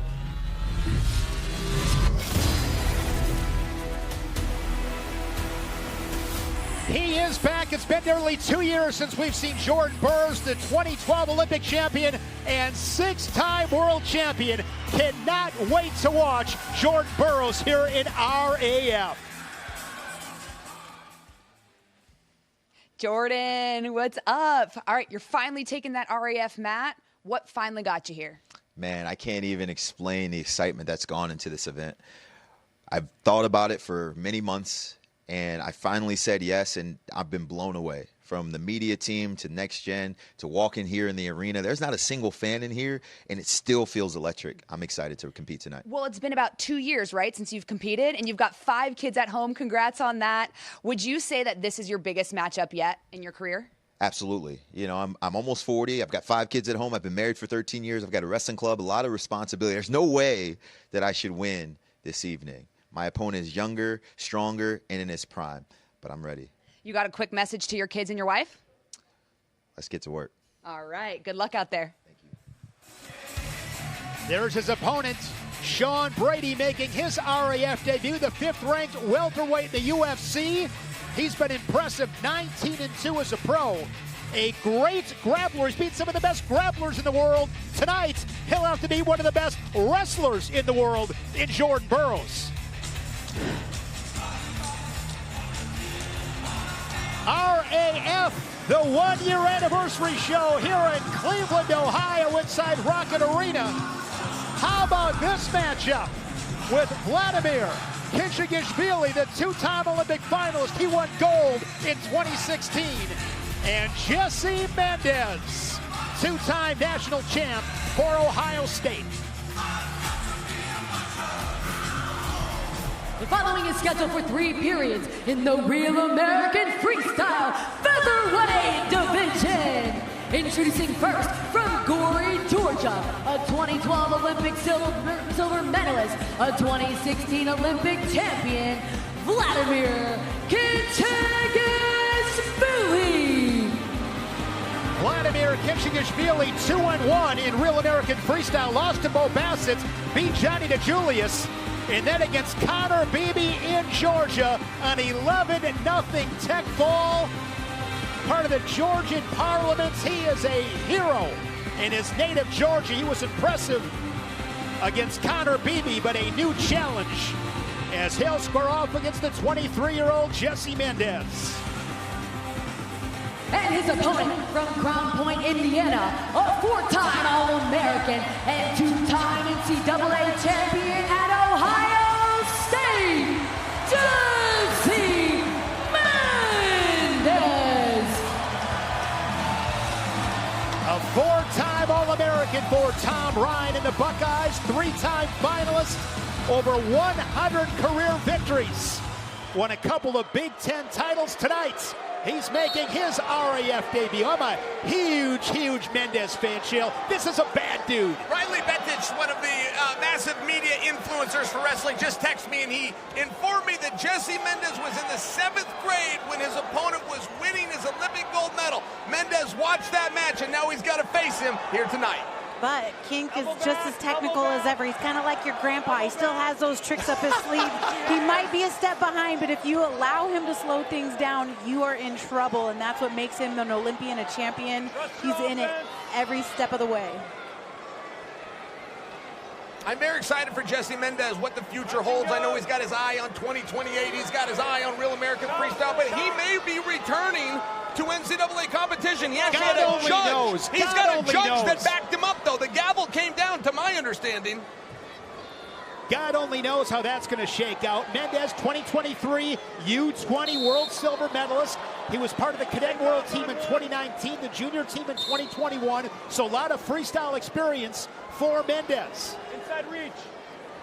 And God only knows, like you said, Shane, but he did say no matter what happens in that situation, he still plans to go and win the Olympic titles no matter what's next for him. Khinchegashvili on that shot clock down to 15 seconds. Level change there by Mendez. Once again, straight on shot, chest wrap defense there from Khinchegashvili. It's going to be 4-4 Mendez confirmed as he's got the Georgian on his hips looking for more. What an interesting double leg. He led his right leg, but he put his head to the left side. That was very interesting. Brandon Slay used to do something very similar. I hope we get to see that on replay. 4-point move in this first period. 90 seconds in for Jesse Mendez. Jesse Mendez, it's his RAF debut, but this guy, he wants to get in there and he wants to bang. He's a fighter. He's a warrior. He doesn't like to be idle in anything. Dare I say the most competitive weight class is what Mendez has done for his collegiate career, Sparks. But, I mean, every week was a grind, and this guy had undefeated seasons. Could you imagine getting it right 36 times in a row, because he did? Had to beat guys like Bo Bartlett and Brock Hardy. Fell to Sergio Vega in this arena this March in that final at 141. If Mendez comes back, could he go 141 or 149? Looking to sit that corner. Head to the outside low single. That was awesome. Lotto. Nothing yet. It looks like he's going to go. No, did they stop the action? I think it's time. Oh, we ran out of time. All right. Lotto, if you did it once, you could do it again. And Mendez holding his shoulder. His right shoulder. He's got Jay Jaggers in his corner. Shane, help me understand that point. Were we on a shot clock there? Where did that 1 point come from? There was no 1 point takedown. Where did we get this? I missed something here. Great shot here by Mendez. The truck heard my request. Look at that, 4 points. Yeah, he was on the shot clock earlier. Leg and head to the same side. Mentioned Jay Jaggers, two-time national champ for the Buckeyes, along with All-American Dylan D'Amelio. Here we go, second period, 5-1. Mendez with the lead.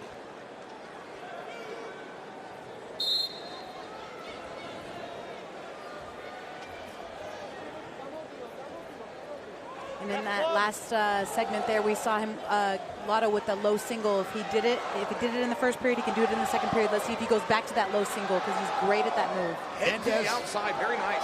He's up 5-1 on the three-time world medalist. Another shot. Nice defense. Chest wrap here. Head pinch. Head pinch position for Khinchegashvili, but Mendez is going to stay heavy. Man, that is tight. Oh my gosh, he's choking him. Mendez is out. He's out. Mendez is out. Look, Kindich has not slowed down from the time he won the Olympic championship. He has just gone up in size. He has a little bit of a strength issue. And by the way, he's starting to feel it out. He's starting to come into the size, but a couple of these holds that would work in previous weight classes, he struggles here. Mendez was out cold. Grabbing his right shoulder once again as training staff will come out. Again, let's bring in Ben Askren. All right, guys. This is a very big gray area for me that I think the United World Wrestling needs to define. Technically, you cannot choke someone, but the hold that Vladimer was doing was legal. The referee needs to watch what's going on. He's not looking down there, but you can see how tight it is on his neck, but this is a totally legal hold. So either they need to make these holds legal or they need to ban these holds, but someone can go to sleep if you put them on right. So that's what we're watching here. That's just what's happened. And no points, Ben, to Khinchegashvili. It stays 5-1. He doesn't get any points. Well, he didn't do anything. He didn't put him on his back and he didn't get a takedown, right? So what we're watching is a chokehold be applied, and technically it's illegal, but the ref wasn't watching close enough. So they need to make this a lot more defined. It's happened several other times recently, actually, also. For Real American, you're talking, Ben? No, Mason Paris got choked out in the World Team Trial. Yeah, but we've seen a couple of guys go out here at Real American Freestyle in that same hold, that head and arm guillotine. Oh, yeah. And maybe Zahid's pretty good at it, too. So there's been several guys where if the down person refuses to roll over, then they're going to get choked. I can't remember who we saw go out. Mendez shaking that right arm. Yeah. And we are back at it, 1:27 remaining in the second period. Mendez with a 5-1 lead. Jay Jagers let the referee know what he thought about that. Referee was a sport about it. He does not have to take that. Complicated position. We're back on our feet. 5-1 Mendez. And I have a feeling we're going to see a lot of Jesse Mendez here at Real American Freestyle. He's a savage. He's a warrior. He's not a guy that likes to stay idle in anything. And going back to the well with that head and arm head pinch. Same position. He's got it tight, and this time a quick whistle.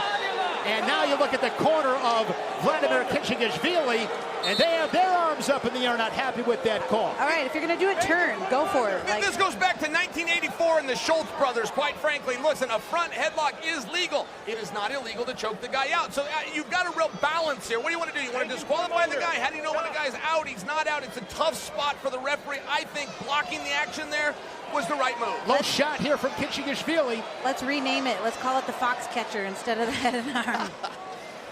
Mendez trying to crunch up Khinchegashvili. And we are back to our feet, 26 seconds remaining. And Mendez is saying, I'm right here, buddy. Jules, it was a somewhat famous situation. The Olympic Games were in Los Angeles, and Mark Schultz choked an opponent out. The referees literally put another referee on the mat just for the Schultz brothers. It wasn't even within the rules. The organization of the Olympic Committee put another referee on the mat. Both of them went on to win gold. Talking about Dave Schultz and his brother, the great late Mark Schultz. Mendez in the final seconds of this second period. With that 4-point lead, he will take it to the third and final frame. And I don't mean to correct your partner, it's just that Mark is still with us and he happens to be watching right now. So it's the late Dave Schultz. I'm sorry. Yes. Thank you, Chael. The late, great Dave Schultz. I wrestled at BYU under Mark Schultz, by the way. He was as tough as they claim. And so far, the only loss that we've seen from Lotto has come by Bo Bassett. That was his first time wrestling in a long time. He is older in years, but he's still got all the tricks, and he can still win this match. We want to hear from you. Join the conversation. Hashtag RAF12. Going for the low single. Jesse Mendez is on to it. Goes for the two for the go behind. No points yet. There's the two as he plants Khinchegashvili. The two-time Olympic finalist into the mats. Working on a high gut. Yeah, can't get it. That parterre for Lotto he's too good. Solid parterre. We're back to our feet. Slowly back to his feet. Khinchegashvili as Mendez continues to stalk. Fake and pull. Hard collar tie. Hey, listen, if you can get another college season, I think that we would all agree you go and take that. However, when your dream is the Olympics and you're Jesse Mendez and you're beating an Olympic champion, maybe freestyle's where your focus should stay. I got 3 letters for you, Chael. RAF. NIL. Name, image, and likeness? Yep. Yes. ching, ching, ching, I think they already dropped the hammer on that and made the call that he's not going to get that 5th year. We'll Is that see. true? I mean, it seems like it changes every day, and He's got a judge on his side. He does have to appeal through the NCAA. There is some red tape there, but... And his dad's a cop. Maybe his dad can help him out. I think ultimately he will have the option. Good snap, front headlock here from Mendez. He's up by 5 with 47 ticks to go. By the way, why is Mendez in a different position than Levi Haynes? Why does They're not. They both have to appeal it, even absent of the judge's ruling. Individual It might have to do with states. I don't know, Chael. All right. I don't know. All right, we'll back see. to the match. Spark, quit interrupting me. Quit distracting me, Sparks. I'm trying to watch a wrestling match. 30 seconds left. Lotto's got to go for broke here.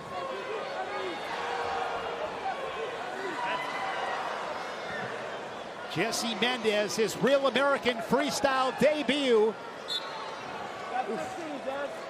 I would have loved to see him get that outside trip. I got no problem with the way that Vlad's wrestling, by the way. I feel like he's in this match. I think he's still adjusting to some size. Lotto? Yeah, but I think he's just a fantastic wrestler. For being 35 years old, he looks darn good. Yeah, he got outscored here, but he stayed in the fight.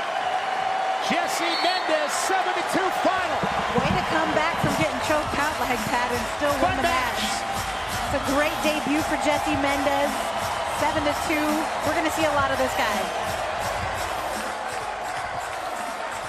Mendez with big-time aspirations in freestyle as once again we send it to Mackenzie Mitchell. After 3 periods and a final score of 7-2, your winner, Jesse Mendez.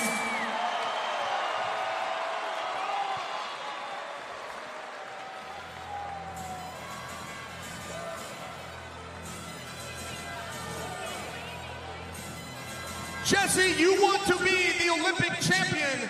You just beat the Olympic champion. That dream's got to feel more real right now than ever before. Yeah, I mean, Khinchegashvili is a guy I looked up to back when he won the Olympics in 2016. He's a guy I studied. I studied his film because I wanted to be like him. And when you talk about that, by the way, for perspective, you were in the 7th grade at that time. This is somebody that you looked up to. Yeah, 100%. And, you know, I want to be the best in the world, and you got to beat the best in the world. So he was that. All right, Jesse, while I have you, I'd like to look ahead to tonight's main event. We got Merab rematching with Cejudo. Tell me, who wins that match? You know, Merab's an animal. He's a cardio merchant, as we'd say as the Buckeyes. But, you know, you can't bet against Cejudo. I mean, that's my guy, so I'm putting my money on him. You've always been a good wrestler. It turns out you're also a very good interview. Ladies and gentlemen, give it up for Jesse Mendez.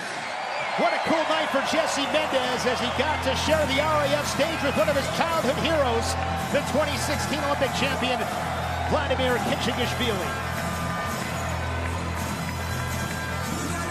To celebrate the 1-year anniversary of RAF, take 25% off any RAF merchandise. Wear what the athletes are wearing, or grab your RAF 12 gear.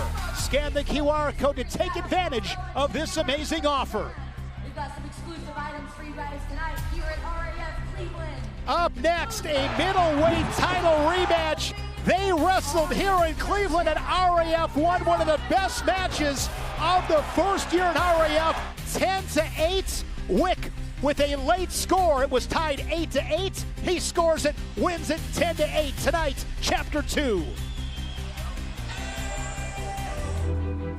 Ladies and gentlemen, are you ready for your main events of the night tonight? The first one is for the Real American Freestyle Light Heavyweight Championship. Please welcome your challenger,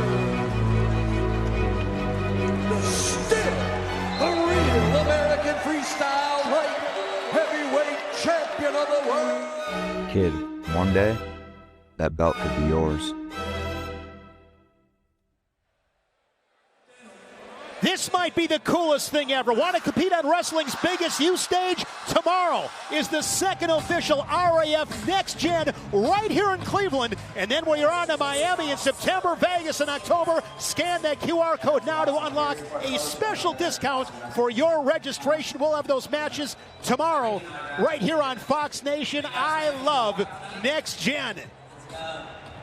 It's exciting. I get to see the wrestlers. Our second of 3 championship matches here tonight. Jason Nolf, he has been red hot here at RAF. He has won 4 straight. Wick coming off an impressive 13-2 tech fall over Cotty at RAF 6 in February.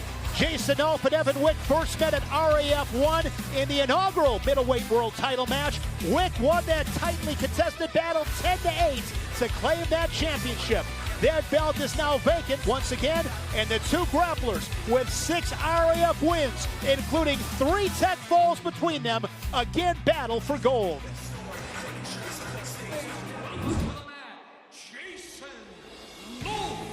Jason Nolf has earned every bit of his reputation.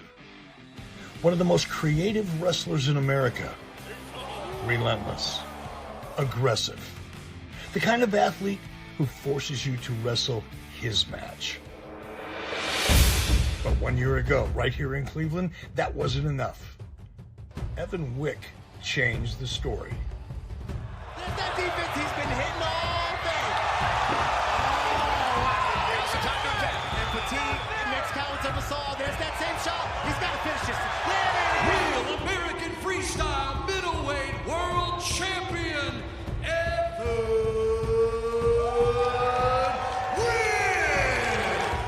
For years, Wick has been one of wrestling's best kept secrets. Long, disciplined, and patient. A nightmare to score on, the kind of opponent who makes great wrestlers look ordinary. 12 months later, they're back where it started. Same city, same rivalry, different stakes. I'm excited to compete again. We got the belt on the line, so it'll be a fun match. It's a heck of a show for the 1 year anniversary for RAFs. Obviously, when you've beaten somebody, you have confidence that you can do it again. But again, every match is a new match, so you gotta treat it as a new opportunity, and you gotta go out and just continue to wrestle hard. I pulled off the gas a little bit. I think I shocked myself, and I pulled back a little bit, but I'm not gonna pull back this time. I'm gonna keep my foot on the gas, and I'm gonna break it. This isn't about proving who is better then. It's about proving who's better now. Because when the whistle blows, history doesn't matter. Reputation doesn't matter. Only the next 6 minutes do.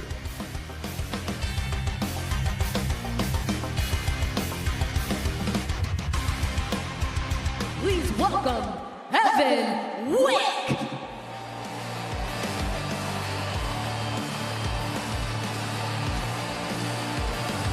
29 years old, living in Madison, Wisconsin, was a 4-time All-American at Wisconsin and Cal Poly. And in that feature, Eric Bischoff said it best, he is one of the best kept secrets. In my opinion, he is so underrated. This guy is the real deal, Evan Wick. That was a crazy match at RAF 1. Wick led that match 8-2. Nolf rallied back to tie it at 8-8, led on criteria with the late score and the 10-8W. I can't wait to watch these two once again.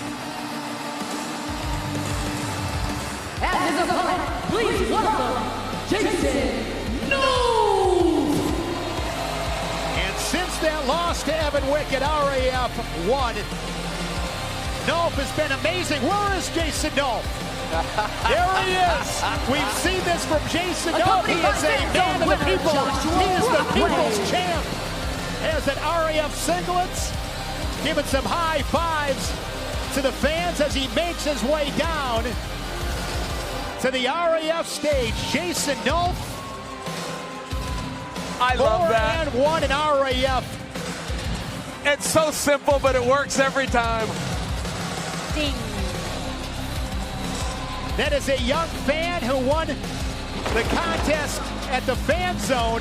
How cool is this? You get to accompany Jason Nolf, one of the all-time greats for Cael Sanderson and the Nittany Lions. gets to come on the stage. This is fantastic. And with the championship introductions, take it away, Mackenzie.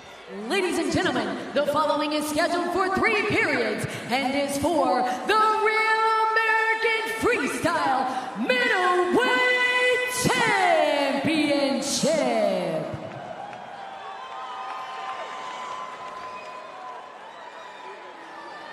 Introducing first, wrestling out of the red corner from San Marino, California, a 4-time NCAA All-American and 2025 Pan Am champion, Evan Wick. And his opponent, wrestling out of the blue corner from Round Rock, Texas, a 4-time NCAA All-American and 3-time NCAA champion at Penn State, Jason Nolf.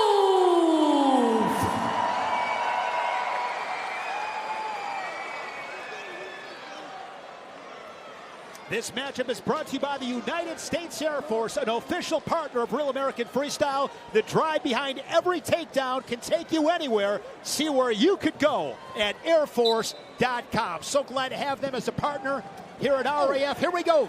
Championship match. He's hit him right in the head. If there was ever a match that put Real American Freestyle on the map, it's this match. At Real American Freestyle 1 year ago today, these guys put on the most exciting wrestling match I've ever seen, and I am so looking forward to this one. The best wrestling match I have ever seen. I'm so glad that you felt that way, too, because that's such a big statement. What a compliment. But I remember when that match was done, I remember going, that's the best match I've ever seen. It was exciting. Shot here from Jason Nolf. But that length of Evan Wick presents so many challenges. Whizzer from Wick as Nolf stays on that single leg, shoves the leg. He's in better position here as he elevates. Now he's got that treetop single. Big opportunity here for Jason Nolf, and he is unable to score. Great defense. I can't believe he got that leg back. Great defense. Just saved himself 2 points. And he beat Nolf the first time, but he still feels like he's the underdog and that he's going to have to go prove it again. And Nolf said, hey, you beat me. There was no asterisk to that. But just so you know, I was training jiu-jitsu the whole time. I wasn't wrestling and competing as much as I am now. This is a different Jason Nolf. This is a different Jason Nolf. And these two also met at the Olympic trials back in April of 2021. Nolf with a 10-0 technical superiority. No score. As Wick is on the shot clock, he's got 20 seconds to score or Nolf will get a tally. And we haven't seen Nolf lose since that match. He's been just been on fire here. Coming off that 8-5 decision over Christopher Minzo at RAF 9 in Dallas. And Ben Askren in the corner of Evan Wick. Jody Strittmatter and Olympic champion Jake Varner in the corner for Jason Nolf. And there is a point for Nolf as Wick unable to score. Late in this first period, middleweight championship match. Jason Nolf's been the busy guy, opening up his own wrestling academy. Single leg once again, going similar for the position. Look at this defense as he tosses him outside the circle, and they're going to give him 4. Okay. And it was confirmed 5-0 as he puts up a 4 spot inside the final 5 seconds. Guys, if you remember in RAF 1, there was a similar flurry, but Wick did not expose himself like he did just now. Well, very interesting position right there. I think we're going to see that on a replay. Very interesting position because he did not pursue him down to the mat, but that didn't change the fact that the opponent went feet to back. I got to see that foot on the outside, though. Did he, yeah, can I get a better angle?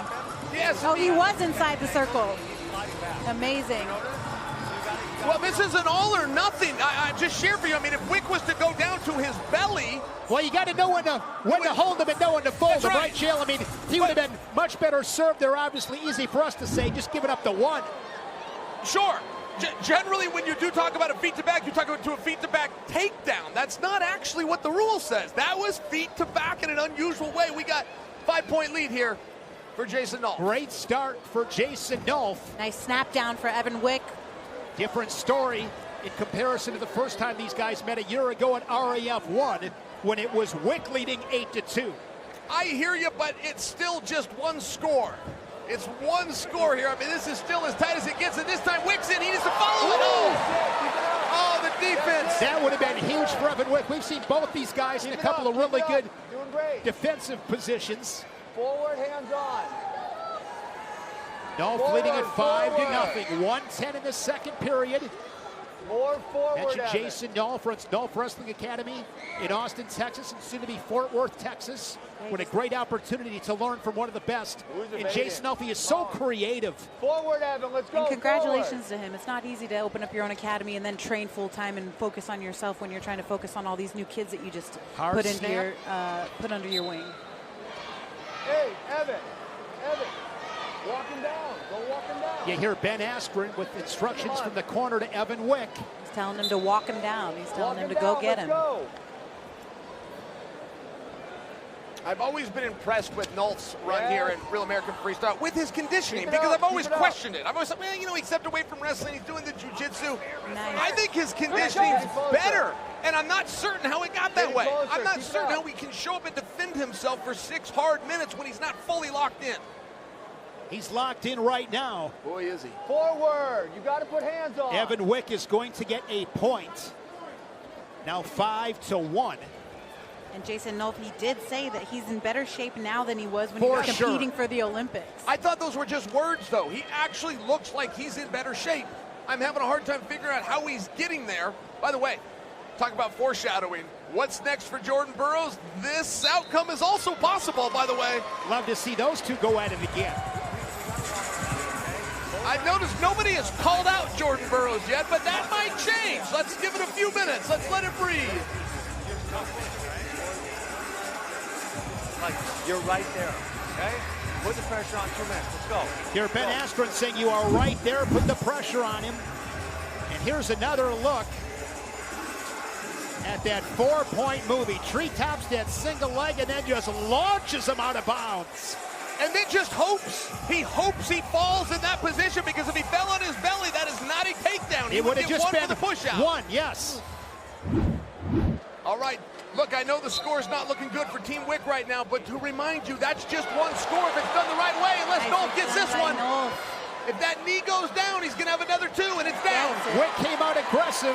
Nolf was ready for it. And Jason going for 7-1. the gut wrench, and he gets it. 9-1.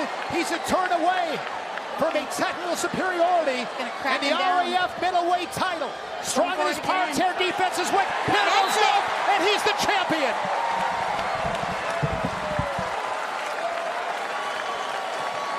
Might be the most active guy on the roster next to Arman Tsarukyan. Jason Nolf has now made it 5 straight in Real American Freestyle. 11-1 as he's rocking the gritty on the RAF mats. To Mackenzie Mitchell. The match is over with 1 minute and 34 seconds remaining in round number 3. Your winner by technical fall and new Real American Freestyle Middleweight Champion, Jason Nolf. Nick Hogan presenting the championship belts. Nick Hogan. To Jason Nolf, the new RAF middleweight champion. As he's flashing that belt to this crowd in Cleveland, he'll take that back to Texas. And Jason Nolf makes his way over to Chael Sonnen. Champ, I'm trying to get a word, but I'll follow you out here. What a difference a year makes. Congratulations. How are you feeling? LeBron James. No, I feel great. I stopped training jiu-jitsu and focused only on wrestling. So the small adjustments I had to make from last match is not getting overextended, circling up after missed shots, and then executing in the middle of the mat with my parterre. Jason, I can't help but to look ahead. Khadi looked great tonight, but Jordan Burroughs is still going to have a say. Do you have an opinion on who you might defend that title against? No idea, but I will say I drank some Muscle Drive by Jocko Fuel. So if you want to feel jacked before you go out and compete, check it out. Check out Muscle Fuel, right? Jocko was that? And a Kale's cookie to wash it down? 100%. Give it up for your champion, Jason Nolf.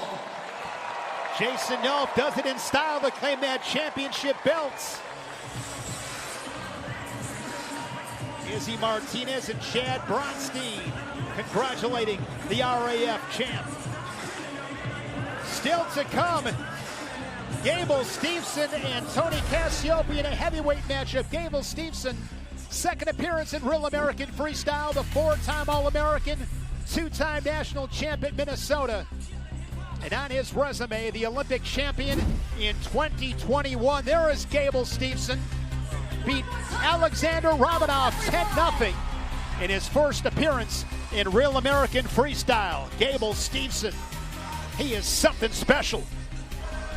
Gable, what's going on? Welcome. Good, how are you? So far, so good, but how are you? Fantastic today. It's RAF 12 in Cleveland. That's right. Look, so you're undefeated against Tony. Yes, I am. Right? Well, how do you stay motivated against a guy that you've already found so much success against? You know, I've been wrestling Tony for so long, and he's gone to the University of Iowa. And I'm from Minnesota, so I hate everything about the Hawkeyes. So that's my driving factor every single time we go against each other.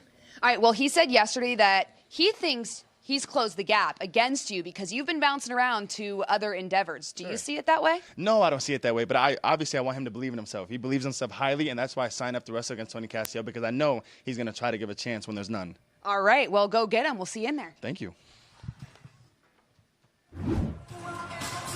And there is Tony Cassiope coming off a really impressive win at RAF in Milwaukee last month. Him and Gable Steveson, a long history in college. He was rocking that all-black Iowa singlets, unable to solve that Gable Steveson puzzle. No shame in that. Gable Steveson, one of the all-time greats, but don't sleep on this guy. Big smile at Tony Cassiope here inside Rocket Arena. RAF fans, now is your chance to own the second edition Ice Cold Series of Real American Freestyle trading cards. I love these. I gotta get some of these. For a limited time only, save 20% on your order by using promo code RAF20 at checkout. Just scan the QR code now, use code RAF20, and start building your collection today. Don't wait. This exclusive offer won't last. I gotta get myself a Kyle Day card or a Ben Askren card. I love trading cards. I've been waiting so that I could see Kyle Day again because I decided he's my favorite wrestler, and I need that autograph on those trading cards. Soon I'd love to see a Jordan Burroughs trading cards. It's just one more thing that I love with Real American Freestyle. Oh, here we go. Here we go. Max McEnelly, the U20 World Champion.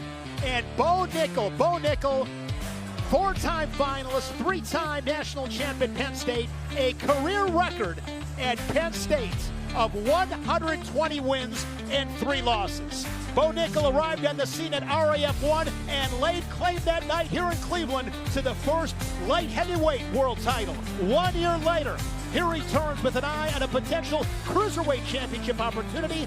That's down the line. That road, though, however, begins right now here tonight.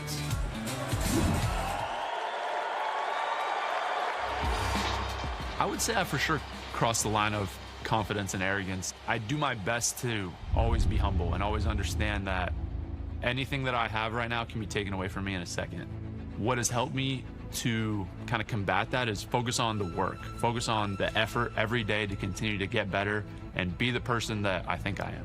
People obviously have seen me win a lot at a lot of different levels, and I think that the assumption is that I'm talented or special in some way, but the reality is the reason that I've had the success that I've had is a lifetime of work, spending time on the wrestling mat, watching film, studying the sport, being a student of the game. This has been my life for 25 years, and so that's the reason I have success. I've just dedicated myself to my craft. I continue to do that day in, day out. I know the sport of wrestling so well. It's been in my blood. It's been my whole life. When I finished college wrestling, I looked at the World Championships and Olympics, and that didn't really get me excited to compete. I want to compete in front of sold-out crowds. I want to compete in front of millions of people, audiences worldwide, and that's what RAF provides. I think Max is super tough. I think he's a good athlete. I feel like you can see the mentality in somebody when they're young, and they're just there to compete. I don't really think there's anything Max can do that's going to make me uncomfortable. I've been in every situation that I could be, and I'm always trying to continue to improve and get better. Cleveland is a really, really cool city for me. I won an NCAA championship here. I won an RAF championship here. And now I'm going to win another amazing match with the 1-year anniversary of RAF here. I feel that energy. I feed off that energy. And Saturday night is going to be fun. The following is scheduled for 3 periods. Is at a catch weight of 200 pounds. Introducing first, from Waconia, Minnesota, a junior world champion and the reigning NCAA champion for Minnesota, McEnelly. 5 months ago, he won his first NCAA title right here in this arena in Cleveland. Now a 2-time All-American, 49-4 the last 2 seasons in that Gopher singlets. Max McEnelly, the 2025 Big Ten Freshman of the Year. And his opponent from State College, Pennsylvania, a 3-time NCAA Division I champion and the number 15 UFC middleweight contender in the world, Nickal. One of the most exciting wrestlers of his generation, Nickal, the 2019 Hodge Trophy winner, a U23 World Champ in 2019. Chael, how do you assess this showdown? This is the biggest stakes of the night. I truly feel that. You do not know what it means for Bo Nickal to be a surrogate coach and take on a competitive athlete. This match is brought to you by Lucy Breakers. Bite the capsule to unlock flavor that actually lasts. Lucy.co/RAF, code RAF for 20% off. Warning, this product contains nicotine. Nicotine is an addictive chemical. Here we go, McEnelly and Nickal. Let me set the stage. When McEnelly won his NCAA title, he beat Rocco Welch 2-1. Rocco Welch's mentor happens to be Bo Nickal. Bo Nickal saw that match and that night called out McEnelly. I don't think that Bo knew McEnelly was going to accept, but here we are. Max is getting all the love as he should. He's a stud, but did everybody forget that Bo beat Jacob Cardenas, an NCAA champion, at 197 pounds? Max just won this year at 184 pounds, but everybody's forgetting about Bo's win over Jacob Cardenas. McEnelly, 21 years old. Nickal, 30 years old, the 3-time Big Ten champ. No score, 35 seconds in. When I saw this matchup was announced, my heart rate went from 0 to 60 in 2.1. I mean, this is a big-time match. And it wasn't announced all that nicely, by the way. These two went at it on social media. They made this match. RAF was the last ones to the table. Bo picked a fight, and he picked it with a guy that turned out wanted to fight. McEnelly on the shot clock. He's got 15 seconds. And Bo wanted it to happen here. He won his NCAA champion here. He won his RAF championship back here in Cleveland a year ago. He called for it. He got it. Final seconds on that shot clock, and Bo Nickal will get the first tally on the board. One thing about the veterans, if you will, the guys that used to wrestle, they go very defense heavy. They start to slow down, let the other guy come to him. That's something Nickal does not do. I do not put Nickal in the category of former wrestlers. I look at him as a very competitive, this is a guy that if he had Olympic dreams, can still make a very legitimate run. 2021 Olympic trials finalist fell to David Taylor. Final X in 2019, lost to Jaden Cox. He's always right there, near the top. Short time in this first period. Yeah, and he's challenging himself. I think that every man or woman believes that challenging yourself is what makes you feel alive. He wanted the tough up-and-coming dude. He wanted the young savage. And I think that challenge that he is asking for is being presented right here. Late shot there from McEnelly. Boy, Bo did something that made McEnelly very uncomfortable. That was a great shot, and McEnelly just let it go.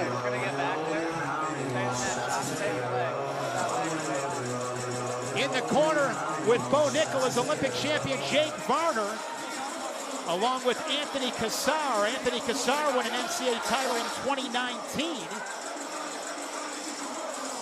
He beat Gable Stevenson at the Big Tens that year. Well, if you want to talk corners, look at McEnelly's because the head coach showed up. Brandon Eggum is here for this one. Along with former Hawkeye great Michael Kemmerer on the coaching staff. Luke Becker's in that corner as well. The stakes. It's important. The stakes for an athlete with eligibility versus a coach of a different program, it is huge. And all the pressure sits on Bo Nickal. I got to give him a lot of respect for asking for this match. Good, keep clearing. Hand fight early, second period, collar ties. Both guys higher in their stances, shot there from Nickal. McEnelly circles back in, nice shot from Max, defended from Nickal. Looks like McEnelly's picked that pace up a little bit, and because of that, it's going to put Bo Nickal on the shot clock. Good optics. So Bo Nickal with 30 seconds, posting on that right shoulder of McEnelly. Nice low single. Shot from McEnelly. Looking to sit the corner. And he is going to get the points. He's got his first lead 2-1. Listen, we've had 3 good shots in this match, and they were all done by McEnelly. The third time was a charm, but if he can keep this pace, if he can keep this, the best defense is a good offense. That was a slick shot. He timed it perfectly. McEnelly about to get another point if Nickal doesn't score here. He's on the shot clock. So on that 30-second clock, McEnelly going to score 3 points, and he's up by 2 inside of the minute second period. I said before that my heartbeat was at 0. It's never at 0 for me. It really went from about 60 to 120 is what I should say. This is fun to watch. Guys, this is my main event. This is the one I came out for, above everything else, just because of the stakes. Nice snap down by Bo Nickal. He needs to follow it up with that. He bid on it, you got it, follow it up. It has been an amazing night, our 1-year anniversary show here on Fox Nation. Half a minute remaining. Nice punching the underhook, There's but a whizzer from whizzer. McEnelly. McEnelly, really good mat awareness. Yeah, he threw that whizzer and posted right on the shoulder and on the head of Bo Nickal and turned his feet right to the inside. Nicely done by McEnelly. And he's fresher off of that wrestling purist mindset after winning that NCAA championship 5 months ago. Nickal, of course, 9-1 inside the octagon, victorious at UFC Freedom 250. He's the 13th ranked middleweight in the UFC as the second period sees its conclusion. McEnelly loves freestyle, very active. He represented the country last year, even brought a medal home. But his plan with Brandon Agam and the team in Minnesota was to take this summer off. They wanted to fully focus on collegiate until they got challenged by Bo Nickal. Watch this shot. McEnelly gets down to the leg. That was the 3rd shot of the match, but the first one that he was able to convert to points.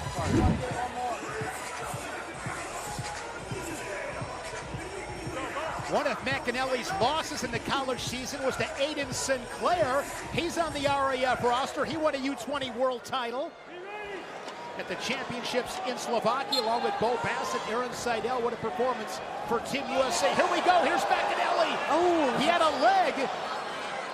He was wise. 3-1. He was wise to let go. Bo Nickal knows that position. Some people call that a high flyer, but he knew that position.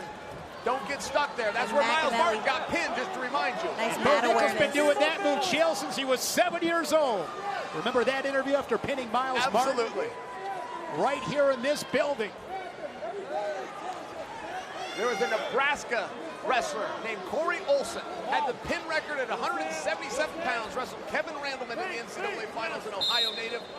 And that was his big move. He called it a high flyer. Underhook one hand, head with the other hand, kick the guy through the air, put him on his back, bring the crowd to their feet. What does Nickal need to do here, Chael? Well, look, he's got to get his offense going. He's wrestling very well, but he is a step behind. McEnelly has not committed to a lot of these shots. They're kind of part shots, which means Nickal's doing something that's making McEnelly a little uncomfortable, but McEnelly is still the one offering offense here. But he's on the clock right now. He's got less than 10 seconds, so it's going to be a 1-point match. Unable to score. It is 3-2, 50 seconds to go in this third period. Bo's got to go for something here. That's exactly right. Nickal took a quick glance at the clock, fakes a couple of times. Got to begin that sprint right now inside of 40 seconds. McEnelly, solid job drifting back to the center, butt to the center, keeping territory. When you're the older guy, when you're the champion like Nickal, when you're the big dog in the room and you're working with the college guys, it's just very natural to start to lean on defense. Let them come at you, use some of that experience.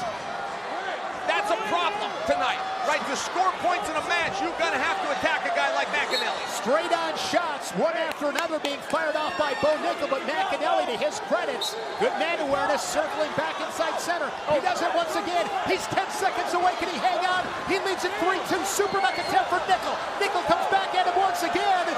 A final flurry from Bo Nickal, but Max McEnelly is going to hang on a battle of NCAA champions. 3-2 for Max McEnelly. Nicely done done by Max McEnelly getting that win.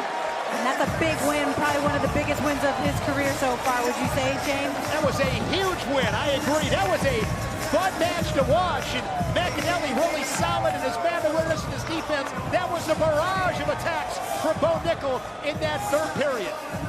Mackenzie Mitchell. After 3 periods and a final score of 3-2, your winner, Max McEnelly. Jail is with McEnelly.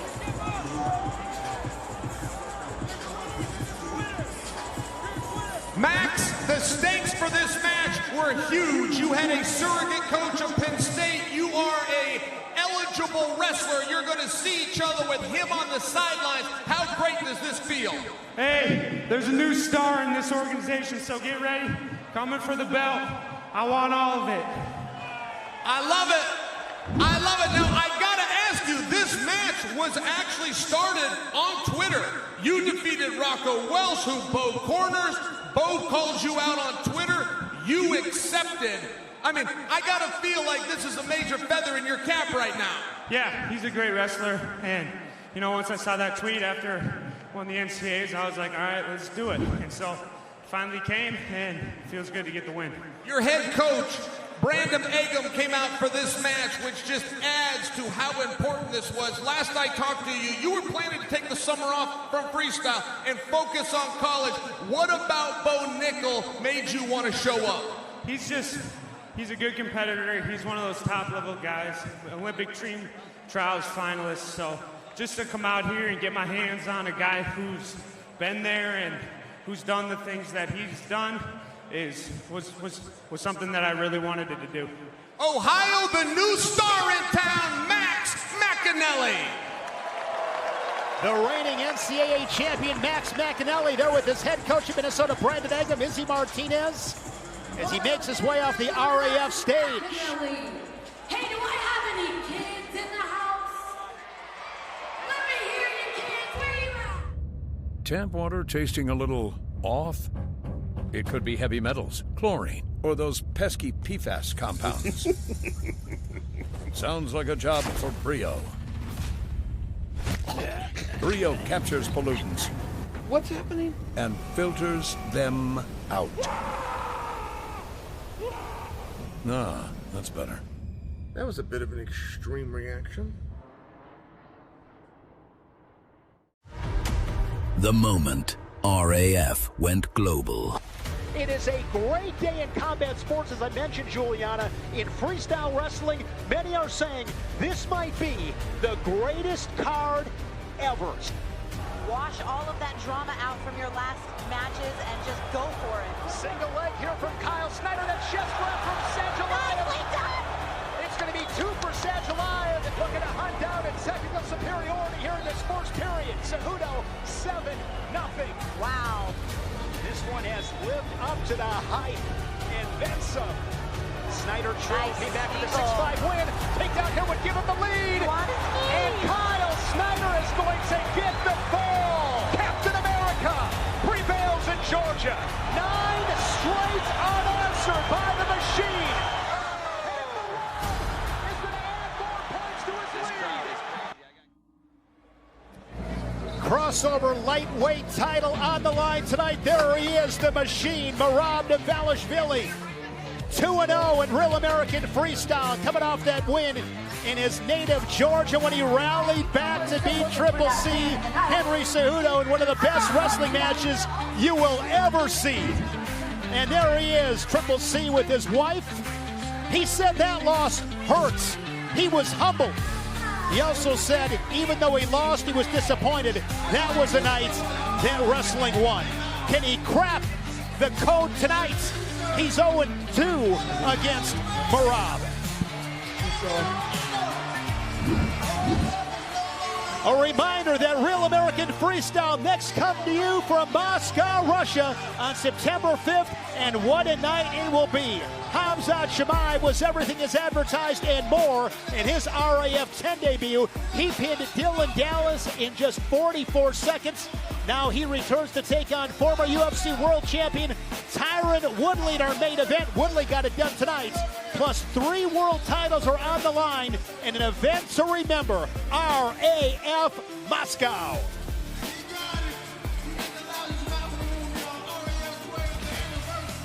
A packed house here in Cleveland. Next up, it is Kennedy Blades, the middleweight champion here in Real American Freestyle. She has been so dominant on the RAF stage. And Reese Larramendi. Kennedy Blades has arguably had the most dominant career in RAF history to date. Unbeaten and unscored upon in her 3 matches. Blades has ended each match by tech fall and stands as the women's middleweight world champion here in RAF. So the first thoughts I had about RAF, I knew this was going to be something so special. This is something that the sport needed for way too long, right? Wrestling, as we know, is one of the first sports, so why not showcase this and promote it outside of just wrestling, right? And so when Coach Izzy came up to me and told me about this idea, I was like, I'm all in, Coach. What do I need to do? And he's like, you're going to be the athlete. And I was just so excited. I'm like, this is the beginning of something new. And so I always believed in RAF. There are some professional leagues that just never worked out. But how it was described, right, to showcase these athletes, to have a storyline, to interact with the fans, that's exactly what wrestling needs. And I wish that that was a thing when I was a little girl. I just couldn't imagine where I would be now, right? So just these little things that RAF changes compared to any other professional league, but also any wrestling league, it's just something special. The fact that it's a 1-year anniversary and we've came so far, I'm so happy to be part of it. The following is scheduled for 3 periods and at a catch weight of 150 pounds. Introducing first from Reno, Nevada, a 2024 NCAA champion and U23 World Team member, Reese Larramendi.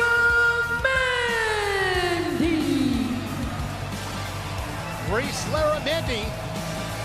Her and Kennedy Blades go back to their days at Wyoming Seminary. They were teammates at Iowa. Tonight, they stand on opposite lines of the mat.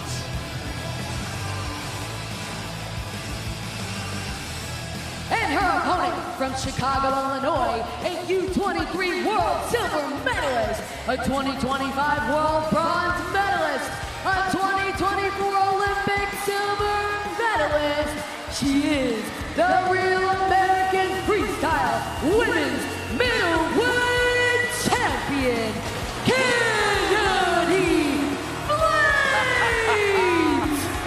One of the faces of Real American Freestyle, Kennedy Blades. She has outscored her opponent's Jill 32-0.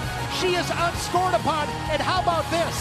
She just won another national title for the Hawkeyes, 19-0. She gave up 2 points all season long. Video game numbers. You can't make this stuff up, Jill. And she's just beautiful on top of that. Listen, she's got a task in front of her right now because this happens to be a friend of hers. This happens to be a training partner. They know each other well. Yeah, they do. And what an opportunity for Reese to be able to come into a match on 1 day's notice and compete for the title. I was speaking with Chuck Kearney earlier. He's who I go to for all knowledge in women's wrestling. And he told me he has seen these two in the practice room. And all he said is, Chael, this match is closer than people think. Larramendi won a UWW ranking series event in Hungary last month. Her only loss was to Bellamere from North Central in an NCAA final. Larramendi was 36-1. She beat Mir at the national duels. This is a non-title match. And it's going to be more points for Kennedy Blades. Now 4-0. But smart wrestling by Larramendi. The way she bellied out there, she could have given up 4. She's bellying out. She's doing a great job in parterre, not even allowing Kennedy to get her hands locked, to get any motion started. You got 2 sides to wrestle, right? You got on your feet, you got on the ground. Larramendi's protecting herself on the ground. Kennedy Blades, 2025 World Bronze in Zagreb. She will wrestle at Final X against the aforementioned Bellamere for that World Team spot. They'll wrestle end of September at Final X. Down to 50 seconds. Couple of scores for Blades. She's up 4-0. Nice shot for Kennedy. Gets that double. right out of the cannon. Kennedy Blades wrote the book on a double leg next to Jordan Burroughs. By the way, what happened that when Kennedy threw Hornacek for 5? Was that supposed to happen? Do you remember that clip they were doing for Fox News? I'll tell you this, Abby Hornacek's got some courage. She Earlier tucked her today, chin. she was wrestling the Twister sisters. I mean, I'll tell you what, when you think about the name Hornacek, you think about basketball, but now with Abby, I mean, she's making the Hornacek name synonymous with wrestling. Yes, I believe she's Abby's a champ. I mean, she's got some courage. I believe she's only done one wrestling takedown ever, and it happened to be against Kennedy Blades. I'm not letting Kennedy Blades do that to me. She's got more courage than I do, does Abby. There are many needs to know where she's at. She stepped out. They're going to break this action. That's going to be a point Kennedy. 7-0. Another dominant performance from Kennedy Blades. Now 23 years old. Final seconds tick away. We'll go to the second. I'm calling it Nostradamus. We're looking at our gold medalist for the 2028 LA Games. So tough to win Olympic gold, but she will definitely be in the conversation, no question. This will be hard for me to justify since it's 7-0 after one round. However, I'm going to tell you, Merab is doing a very good job. She is wrestling here. She's at least making things difficult. She's making Kennedy work for some of these positions. Better than some of the other opponents that we've seen Kennedy face at Real American Freestyle so far. Clara Mendy's a great ambassador for the sport. She wants to be a commentator. She's a very solid wrestler in her own right. As I mentioned before, she's a national champion 3 times. She's placed top 3 at the national tournament. Quick shot there. There's a chest wrap there from Clara Mendy. The 4 is confirmed, and this one is over 11-0. And now Kennedy Blades, remaining undefeated in Real American Freestyle, the women's middleweight champion, has outscored her opponents 43-0. 43-0. Is that the most points? What's that? Is that the most points for a wrestler so far at Real American Freestyle? We got to ask Willie about that on the stats. Well, she's only wrestled 4 times. Oh, I think Armin has He's got the most points, but he's wrestled in more matches. Here's Mackenzie Mitchell. The match is over with 1 minute and 52 seconds remaining in round number 2. Your winner by technical fall, the Real American Freestyle Women's Middleweight Champion, Kennedy Blades. Kennedy Blades gets her arm raised with the victory as she will make her way over to jail. In many ways, Lara Mendy saved the day. If it wasn't for her, you weren't going to have a match. It was a last-minute replacement. Can you tell us what happened in the last 24 hours? Yeah, I mean, I remember Coach Izzy texted me, hey, Kennedy, get ready to wrestle and weigh in. And I was like, yeah, of course, like in my head. But I didn't realize my opponent, unfortunately, she got sick. So all prayers to her. But I'm so happy Reese was able to step in. You know, a year ago, I wasn't able to wrestle in the first Real American Freestyle due to NCAA rules. So I was so nervous I couldn't even wrestle in the 1-year anniversary. But thank you, Reese, so much for taking the match. And I'm just so happy to please here. God bless you all. All right. Now, Kennedy, you're joined by a couple of other fellow Olympic medalists. Let me run down a couple of matches. Tell me what you think. Gable Stevenson versus Cassiope. That's going to be a tough one. I literally have no idea. Jordan Burroughs taking on Sean Brady. Jordan, he's the GOAT. Like, Henry Cejudo versus Merab. I mean, I love them both, but I'm going to go with Henry. You heard it from our champ, ladies and gentlemen, the winner once again, Kennedy Blades. Kennedy Blades, such a bright future ahead, getting it done once again here in Real American Freestyle, showing some love to this crowd here in Cleveland. She is so fun to watch.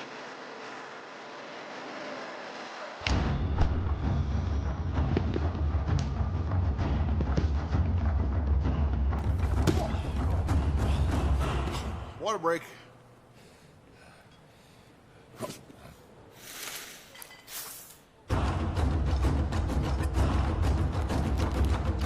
Hey, hydration's for everybody. Everyone needs a good water break.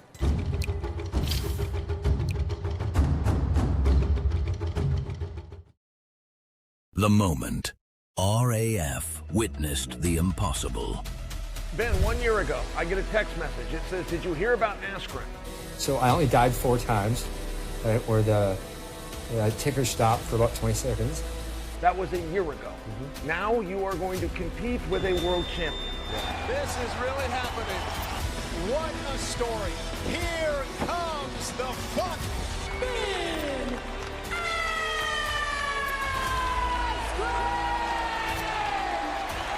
I went through the hardest shit in the last year. It was tough. There was times I couldn't feed myself. I couldn't stand up. I couldn't go to the bathroom. And every single day I woke up and I thank God for the chance to do it just one more time. As this crowd comes to their feet, Muhammad raises the hand of the Olympian, one of the all-time greats. I'm going to make the most of this day. I'm going to treat people well. I'm going to work my ass off.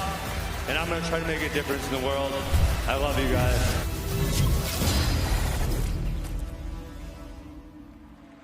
That still gives me chills. One of the coolest moments I've ever witnessed. A year removed from double lung transplant surgery. Ben Askren competing last month in Milwaukee, and he is with Abby. Yeah, that's right, Shane. I mean, Ben, you watch that, you're still getting standing ovations.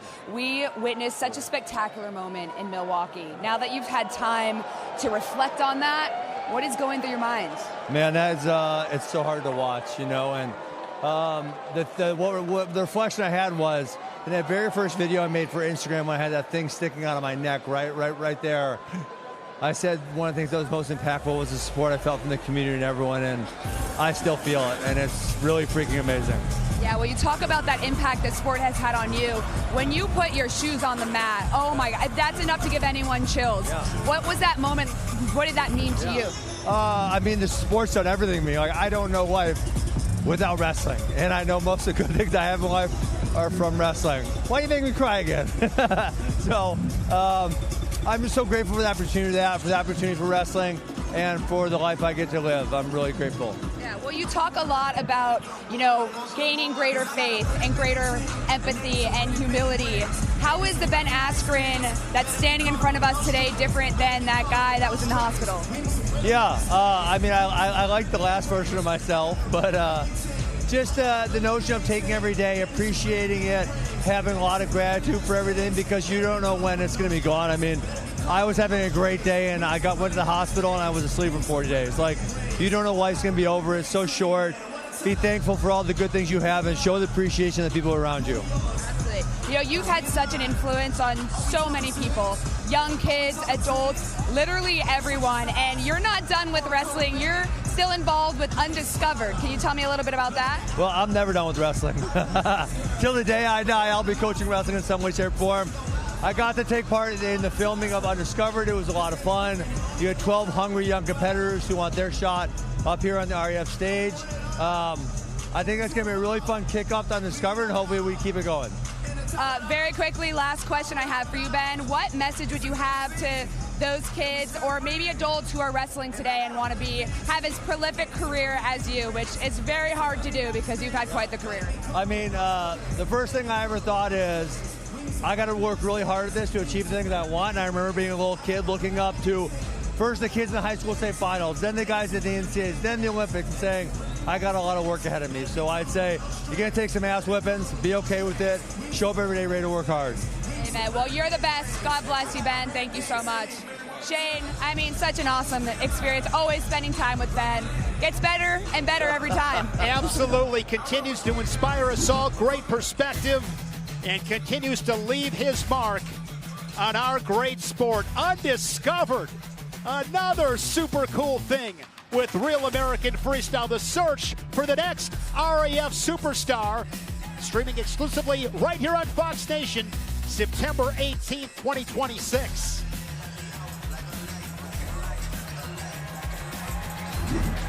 Jordan Burroughs. Many would say the GOAT, definitely in the conversation. Olympic champion, 6-time world champion, making his RAF debut.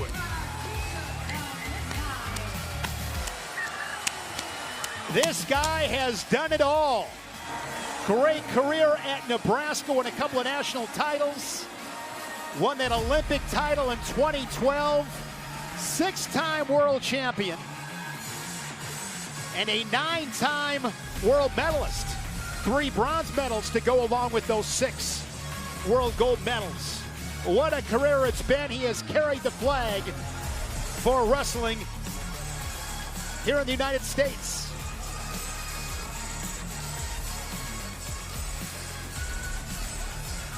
Next matchup at heavyweights with Tony Cassioppi and Gable Steveson. Familiar foes. These guys wrestled a handful of times in college. All those matches won by Steveson, but another opportunity tonight for Tony Cassioppi. 2020 U.S. Olympic gold medalist Gable Steveson made his much heralded RAF debut in May with a tech fall shutout that was over Alexander Romanov. Tonight he returns to square off against Tony Cassioppi, a 4-time All-American at Iowa, who is coming off his first RAF win. Everyone knows the name. Olympic gold. NCAA champion. One of the most accomplished wrestlers of his generation. Gable Steveson has built a resume few can match. Gable, when you walk into a match, yes, and everybody expects you to win, is that pressure or is that power? That's power. This guy has done so many things in such a short lifetime. It's incredible. But every great favorite needs something. A challenger worthy of the moment. Gable Steveson, obviously, accomplished wrestler. I'm ready to go. I've been training hard, ready to take him out. A 4-time NCAA All-American. Anthony Cassioppi isn't chasing Gable's legacy. He's building his own. When I look across the mat at Gable Steveson, I see a big opportunity. Cassioppi has shared the mat with Gable before. He knows exactly what awaits him. I think now I have a lot better perspective on things I need to do to win the match. I got a new approach. I think Anthony is a dangerous wrestler overall. Always wants to go out there and brawl and battle. I've been putting myself in the position to make it go my way. For years, he stood in the shadows of champions. Now, he walks into the light of his own opportunity. Most see the favorite. The other arrives with something just as dangerous. Belief. My arm gets raised at RAF 12, nothing changes. I expect to win. Tonight, reputations don't wrestle, athletes do. And if Anthony Cassioppi can change the ending, he won't just shock the wrestling world. He'll become part of Gable Steveson's story forever. The following is scheduled for 3 periods in the Real American Freestyle Heavyweight Division. Introducing first from Roscoe, Illinois, a U23 World Champion and 4-time All-American at Iowa, Tony Cassioppi. I'm not sure there's anybody in Real American Freestyle that has wrestled the Goliaths like Anthony Cassioppi. Coming off a win over Mustafa Elders, a 2024 Olympian. He beat him in Milwaukee 6-2. That following losses to the Olympic champion Ahmed Tajmuraz and Shamil Sharipov. And another Goliath tonight stands across the way in Gable Steveson. And his opponent from Minneapolis, Minnesota, a 2-time Dan Hodge Trophy winner, a 2-time NCAA champion, and a 2020 Olympic gold medalist, Gable Steveson. The 2021 Olympic champion in Tokyo, Shale McKenzie said he's from Minneapolis, Minnesota. But I will go back to saying Gable Steveson, parts unknown. I love it. Hey, he'll like that even more. And by the way, the size discrepancy that has been advertised is not quite as accurate. These guys are only separated by 15 pounds. Gable Steveson has trimmed up in his MMA career, Spark. Steveson weighed in today at 243, Cassioppi at 226, so Gable still with some size. Now 4-0 in the cage. He'll be back in the octagon next month, coming off that first round knockout of Elisha Ellison, July 11th in Vegas. Here we go, Cassioppi and Stevenson again another chapter in this rivalry. So I get a text message last night. It's Gable Steveson on a new phone. He's got to talk to me. So I set some time aside. I call him. We get about 3 minutes into the call. He's telling me about the history between him and Cassiope. Dates back to the cadets. Goes through Greco freestyle, collegiate. Turns out I was being catfished. It wasn't Gable Steveson, but the guy's information was correct. They have wrestled all the way back in age group wrestling, and now here they are on the biggest stage, Real American Freestyle. They are both 26 years old. What excites you, Juliana? You know, I just think that they're not your grandpa's heavyweights. They move like cats. They're agile. They're fast. They got it all. They really do have it all. They got the gut wrenches. They got the single legs. They got the double legs. They are agile. They're quick. And I think that the most exciting thing for me is when I saw Cassiope against Tajmuraz, I think he was able to rise above himself and show a bit of himself that we weren't expecting. And I'm hoping to see that tonight against Gable Steveson because he's dropped 4 losses to Gable. And I'd like to see him close that gap and be able to show a little bit more of what he's capable of doing against a guy like Gable. He is on the shot clock. He's got 20 seconds to score. You heard Cassiope saying he's got a new perspective, a new approach with the maturity on the mats. Good. There you go. I got to tell you, I don't hold any of Cassiope's losses here in Real American Freestyle against him. They were all weird matches. There was a weird position, or he'd get caught in some kind of an entanglement. It was one of these things where this is a very fresh start with a common opponent. And Cassiope was trying to say, listen, I've been more active than you, Gable. I've been, competing and wrestling a lot more. And Gable said, listen, I was able to step on the mat in 2023 at the U.S. Open, and he teched everyone in that tournament. And he can step on the mat at any time, at any point, and still be dominant. And that's what he wants to show here tonight. Cassiope, an assistant coach under Chris Bono at the University of Wisconsin. Yeah, last couple of years, Gable Stevenson's been in the WWE, was in the Buffalo Bills training camp. UFC, still wrestling here at RAF. He takes a 1-0 lead to his corner after the first 2-minute period. I'd like to get Gable's take on wrestling being the harder sport than MMA, because we heard it from Joaquin Buckley, we heard it from Tyron Woodley, that training for a wrestling match is 10 times harder than a UFC fight. And now that Gable's in the UFC, I kind of want to get his mentality on if he thinks that wrestling is harder or training for a UFC fight is harder. There is Tony Cassiope with Chris Bono, the head coach of Wisconsin, who was a national champ at Iowa State. Fans having all kinds of fun. This one has not disappointed, our 1-year anniversary show. RAF 12 here in Cleveland. Second period. Look at Gable, though. He's holding his ground. I mean, he's standing his ground and coming forward. There is nothing about Gable that makes me think a former wrestler. Do you think it's harder to train for an MMA fight than a wrestling match, Joe? No, I find wrestling to be more difficult. In MMA, the guy is trying to damage you. In wrestling, there's places to stall. I will admit that. But as far as just the cardio, as far as the position, being 250 pounds, having to bend your knees, maintain that position, wrestling is still the most difficult thing I've ever done. And I do think that it's nice that these guys get to wrestle and then go into their matches. I think it gets them in shape. It keeps them active. I think it's a great thing for them to be able to do both sports. Well, and we've got so many people that are likely to be future champions. I mean, whether we want to go to Chimaev, who we're going to see in Moscow, Gable right now, Sean Brady, who's later tonight. The UFC is being represented tonight. Bo Nickal, if you will. The UFC is greatly on display in front of us tonight. And now Gable is on the shot clock. Cassiope's done a really solid job slowing Gable Steveson down. That is no easy task against that machine. And he said that he wanted to show what he's gained in the years since they've competed last. But that's what Gable Stevenson's able to do. He can just flip that switch chair. He just bullied him with an underhook, took him out of bounds, and gets the point. Well, and that's what active wrestlers do. That's what you would not expect an MMA guy to do. He knew right where he was, punched an underhook, drive him out of bounds while maintaining position. He's going to back him out one more time. Just get the one. Very smart. Smart, safe wrestling, which at heavyweight is more important than any other weight class. 3-0.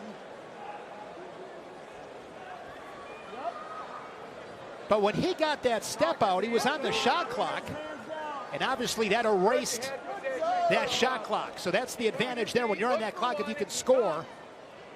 And that's what Steveson was able to do. 3-0, short time, 20 ticks in the second period. Can I give you my hot take? I think Cassiope can turn him. Now, he's got to get on top to find that out. I think Cassiope can turn him. Before he can turn him, I would like to see him attempt a shot, something. You got to put your head down and just drive. You might drive and shoot 12 times, and you might get only 3 of them, but you got to at least try an attempt. I have never seen anything quite like Gable Stevenson. 3-0 after 2. Brandon Eggum, Luke Becker, and Trevor Brandvold in the corner for Gable Stevenson.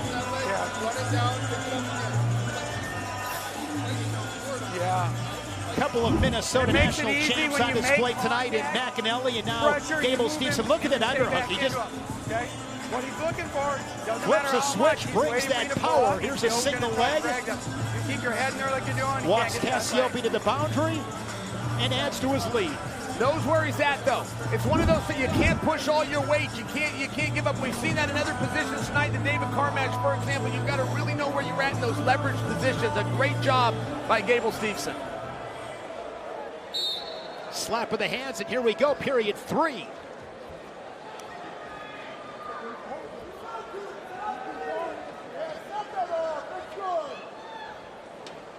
Just awesome watching the guys continue to compete. Real American Freestyle gives those opportunities. Keeps you sharp. Punch on the underhook. Gable circles back.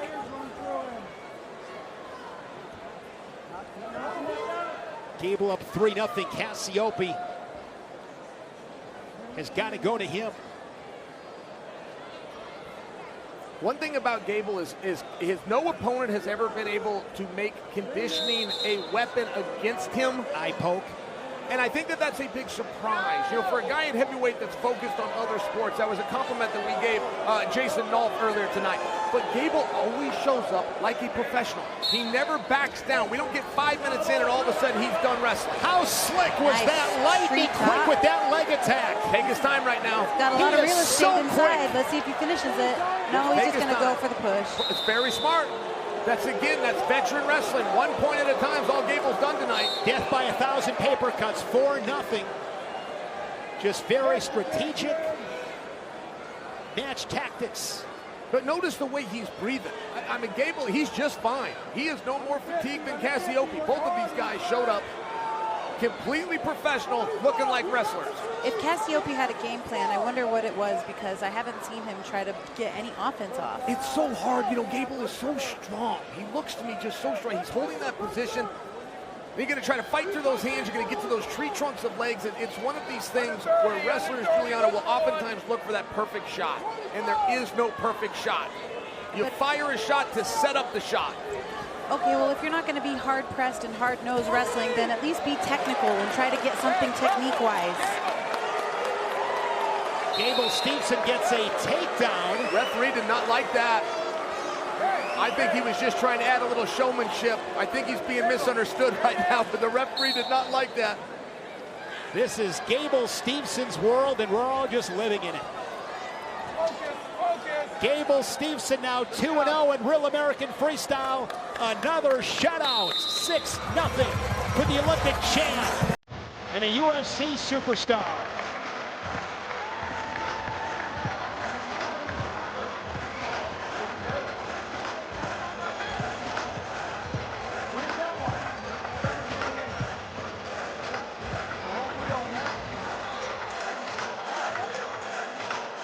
After 3 periods and a final score of 6-0, your winner, Gable Stevenson.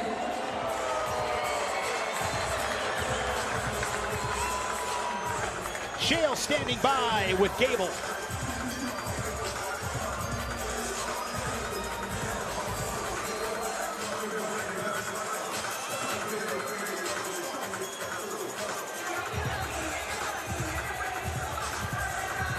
It has been asked, is there anything Gable Stevenson can't do? To this point, when I'm forced to answer the question, I gotta say no. You appear to be able to do it all. Yeah, you know, it's just one day at a time. I know a lot of people with the step up in competition of Coach Tony Cassiope thought I wasn't gonna prevail. But here we are, and I thank everybody for the support. Gable, one thing that I had to notice, not only was your agility and your positioning, but your conditioning. For a guy that isn't fully focused on wrestling, you never appear to get tired. Man, it was honestly better than Bo Nichols. And it was just an honor to have my coaches, to have my people continue the success for me. The Olympic champion, the national champion, undefeated in Real American Freestyle. Gable Stevenson, all that power, victorious here in Cleveland at our 1-year anniversary show. Gonna take off his shirt, give it to a young fan. How cool is that? Trevor Brandvold, one of his coaches. The fans love themselves some Gable Stevenson.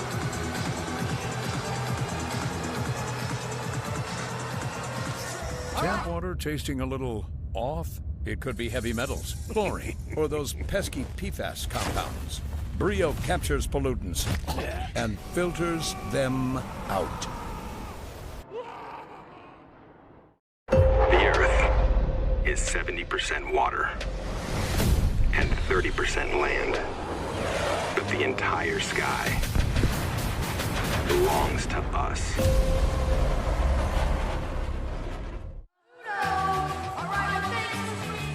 Inside Rocket Arena, RAF 12. 3 championship matches tonight. Here's our final one. The crossover lightweight championship showdown with Triple C, the Olympic champion Henry Cejudo, and the former UFC bantamweight champion, the #1 bantamweight contender in the UFC, Merab Dvalishvili. Cejudo and Dvalishvili 2 here tonight. And Merab is with Abby Hornacek. All right, Merab, you've got a big rematch against Henry tonight. The first time you guys wrestled, you had to rally back from an 8-0 deficit. What are you going to do tonight to make sure that he doesn't get that kind of start again? I think, I have to be smart from beginning and not give him a lot of points. I have to be very smart beginning. And eventually, I will make him tired, but he's way better wrestler than me. He has a lot of experience. So, and I can't make mistake against him. You know, this time he will be much prepared. He knows my style, and his style always been good. So why did you say yes to this rematch? Because a lot of people might think you have more to lose since you did beat him already once. Absolutely right. I do have him. I was thinking other day actually why I'm doing this, but because I like challenges, you know. And I love RAF, I love competing, and I like to stay busy, and I'm grateful to be here. All right. Well, good luck out there. We appreciate it. Thank you so much. Henry Cejudo was up 8-0 late in the first. Merab came back to knock off the Olympic champion. Henry Cejudo said he was frustrated. He said, that match hurts. It humbled me. He is 0-2. Can he crack the Merab code here tonight in Cleveland? We will end the night with that amazing matchup in the second of our 2 main events. Our first main event, Jordan Burroughs and Sean Brady, a 10-time Olympic and world medalist. We haven't seen Jordan Burroughs in almost 2 years. He'll get the UFC's Sean Brady. With an Olympic gold medal and 6 world titles to his name, Jordan Burroughs has one of the most expansive trophy cases in freestyle wrestling. Tonight, he joins the RAF roster. He will not do this lightly, standing face-to-face with highly ranked UFC welterweight Sean Brady. Jordan Burroughs, welcome to Real American Freestyle. How are you feeling? I feel great. Good, I'm happy to be here. Good. It's been a long time coming. It's the 1-year anniversary of Real American Freestyle. That's right. It's been nearly 2 years since you've competed. I have to ask the question that everyone is asking, why now? I miss wrestling. I think it's really that simple. When you are on the edge of retirement, you start to recognize that there's still some gas left in the tank. You said on social media that your match tonight, you're not fighting for relevancy. You're not fighting for money. Instead, you're fighting for a challenge.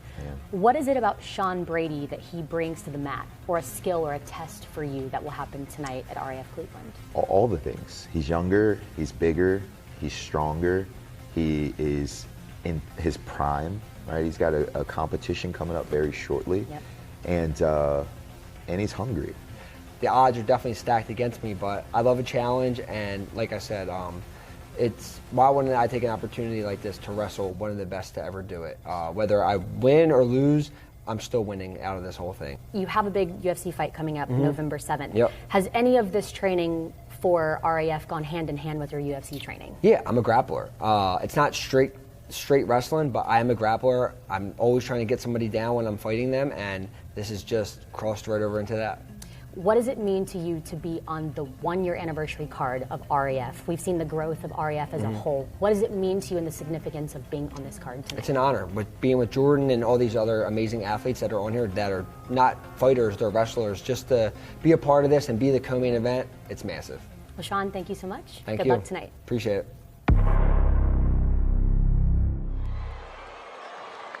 Ladies and gentlemen, it's time for your first main event of the evening. Introducing first, Sean Brady.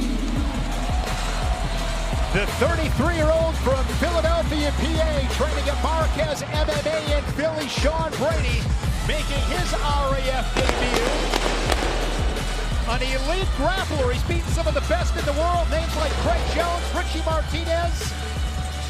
But another challenge, now he's got to beat one of the best wrestlers to ever do it in Jordan Burroughs.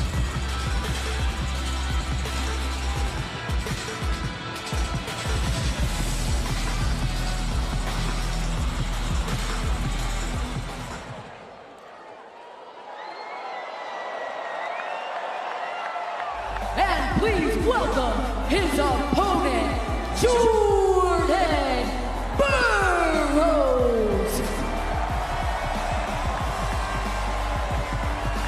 A standing ovation here inside Rocket Arena. Jordan Burroughs taking it all in.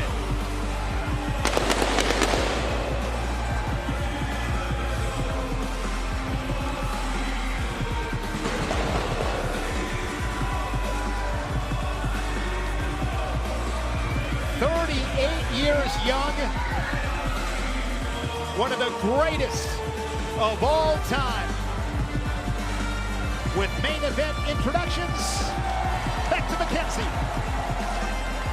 The following is scheduled for 3 periods in the Real American Freestyle Cruiserweight division. Introducing first, wrestling out of the red corner, from Philadelphia, Pennsylvania, he is the number 5 ranked UFC welterweight contender in the world, Sean Brady.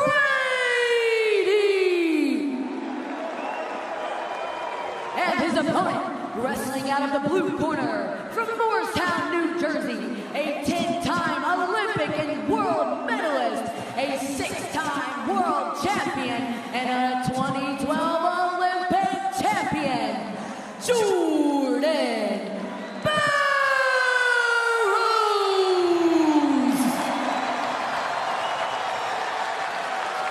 Sean Brady understands you can't just straight up wrestle against Jordan Burroughs. You got to be unorthodox. What can he do with his grappling in this match against Burroughs? I want to read this to you exactly. I asked Dana White earlier today. I said, you're sending one of your top contenders to a different organization to take on a GOAT. Why? He wrote me back word for word. He said, I never send one of my guys to a different promotion unless I think that guy can win. Hey, he's high. He's high. Dana White believes Sean Brady is a live dog in this match.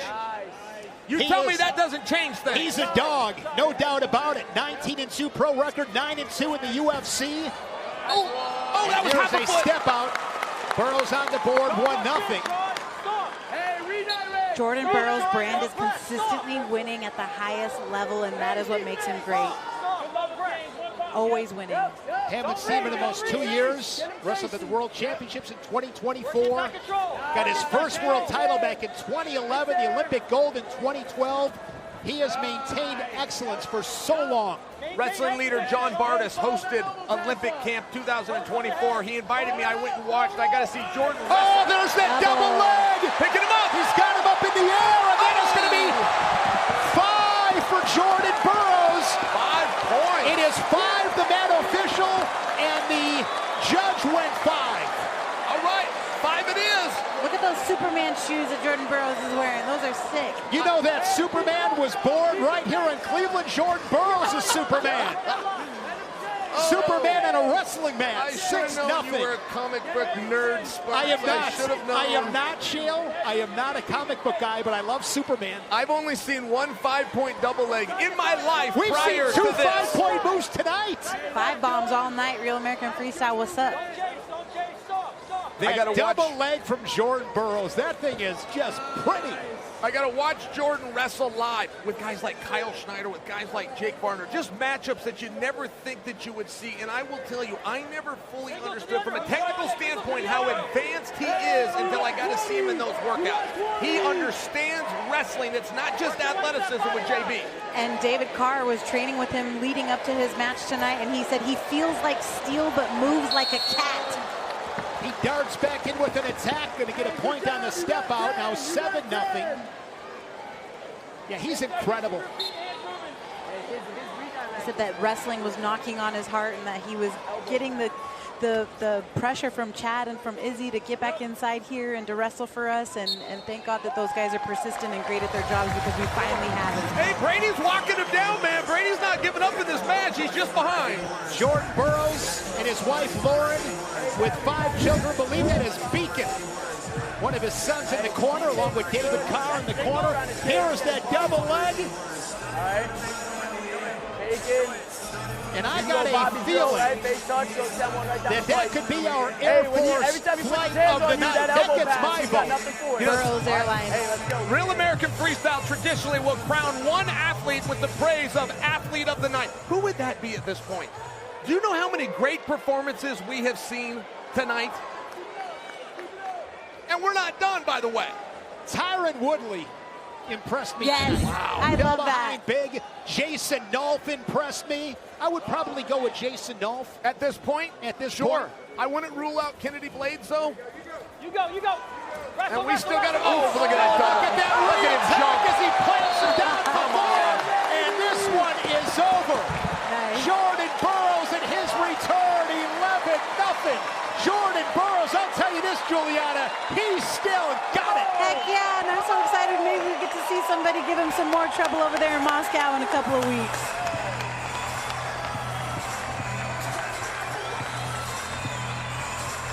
A triumphant return for Jordan Burroughs.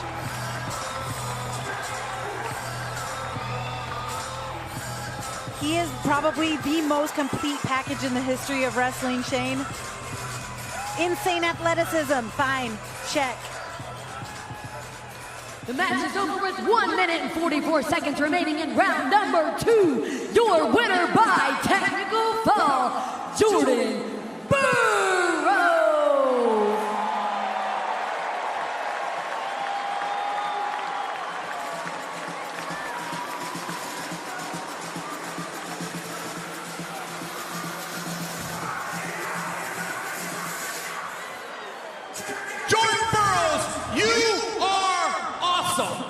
Thank you. I appreciate that, Joe. Thank you. Now, you just took on Sean Brady. Real American Freestyle made that match, but I'm told behind the scenes you were willing to take on anybody. What does your contract look like? I understand you have a 3-match deal. Yeah, I'm going to Moscow September 5th, so that'll be match number 2. Coming up very quickly. But then I'm open for a 3rd match. All right, now, Jordan, you were very complimentary of your opponent. You talked about he was in his prime and he's active. Were you being humble? Do you really not know how great you are? Thank you. You know, I'm extremely blessed. I'm thankful that Sean Brady even took he had the courage and the bravery to come out here and take a chance, especially this deep into his career.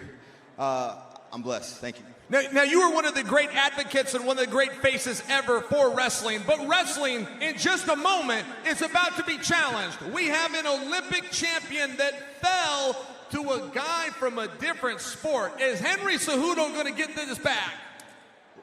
I believe so. I'm highly confident in Henry Cejudo. He's an Olympic champion. It's in there. He's one of the greatest combat sports athletes of all time, if not the greatest. I think he'll get it done. Jordan, truly an honor to be standing on this stage with you. Great job tonight. Ladies and gentlemen, Jordan Burroughs. Wrestling is better with Jordan Burroughs involved in the sport. All he sees is gold. September will be a big month on the RAF schedule. First, we travel to Moscow, Russia on September 5th, where 3 world titles and a huge main event between Khamzat Chimaev and Tyron Woodley are on tap. Then, on September 19th, RAF takes over Miami with 2 more world titles on the line as Colby Chaos Covington and Wyatt Hendrickson put their respective belts on the line. RAF is offering a one-time buy one, get one ticket offer. Take advantage of this. Scan that QR code. This ends on October 24th. Act now.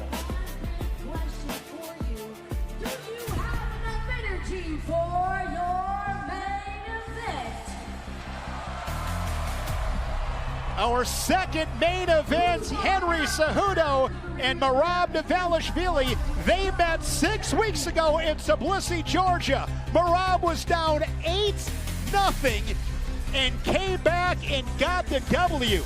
He has beaten Cejudo in the octagon. He has beaten Cejudo on the RAF mat. Can he do it again as they compete? They clash for the 3rd time in their impressive careers. Henry, RAF Georgia, you're up 8-0. What happened? I'm serious. I don't know. I don't know how to answer that. I have never heard energy, intensity like what we are experiencing right now here in Tbilisi. I heard the crowd and they was going crazy. That war was out of freaking control. I wasn't just wrestling Merab, I was wrestling the Georgian people. And Cejudo strikes first, he took a 2-0 lead. And when he got me takedown, that I understand, but after how he rolled me left side and right side, I was shocked. I had the ability to really go for that last turn, and I should have went for it.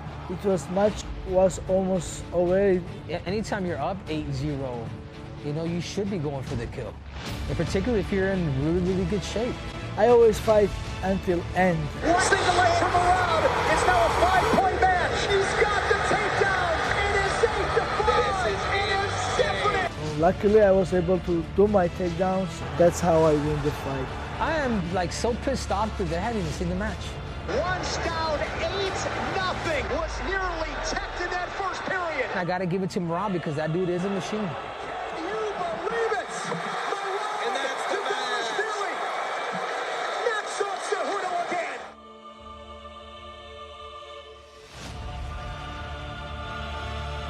After when they raise my hand, then I go crazy around. He beat me that night, and it hurt, and it hurt, and it hurt. But it is what it is. What this match teach me is I have to always work and find a way to win. It humbled me. And that's the beauty about wrestling. It doesn't matter how good you are, despite what you've done, the sport will humble anybody. Even though I lost that match, I felt like wrestling won.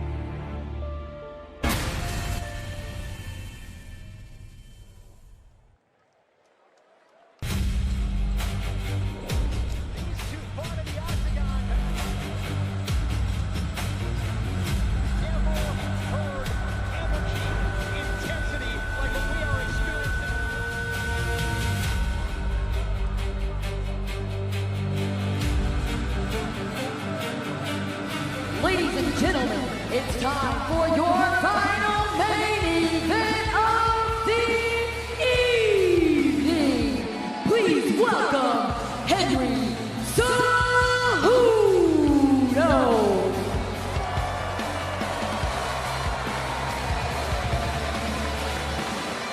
Triple C, one of the greatest combat athletes of all time, the former UFC flyweight and bantamweight champion of the world, the 4th fighter to hold 2 belts simultaneously in the UFC. Won that Olympic title in 2008 at just 21 years old. That was 18 years ago this week. Henry Cejudo here in Cleveland to right the wrongs against Merab.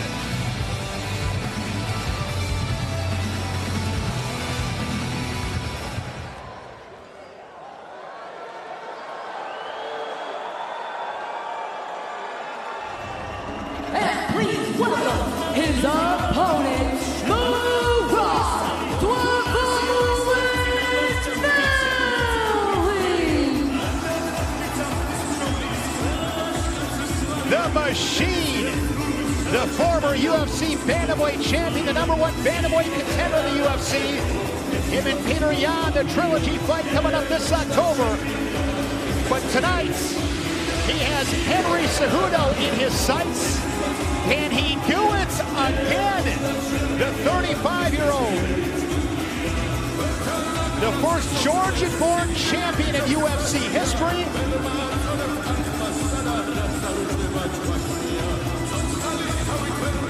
This is going to be fun to watch with championship introductions one more time tonight. Mackenzie Mitchell. The final main event of the evening is scheduled for 3 periods and is for the Real American Freestyle Lightweight Crossover Championship.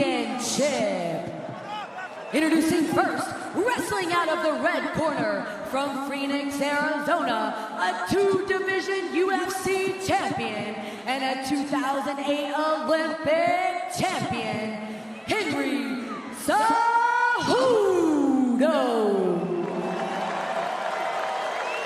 And his opponent, wrestling out of the blue corner from Tbilisi, Georgia, a former UFC Bantamweight champion and the current #1 ranked UFC Bantam contender in the world, Merab Dvalishvili.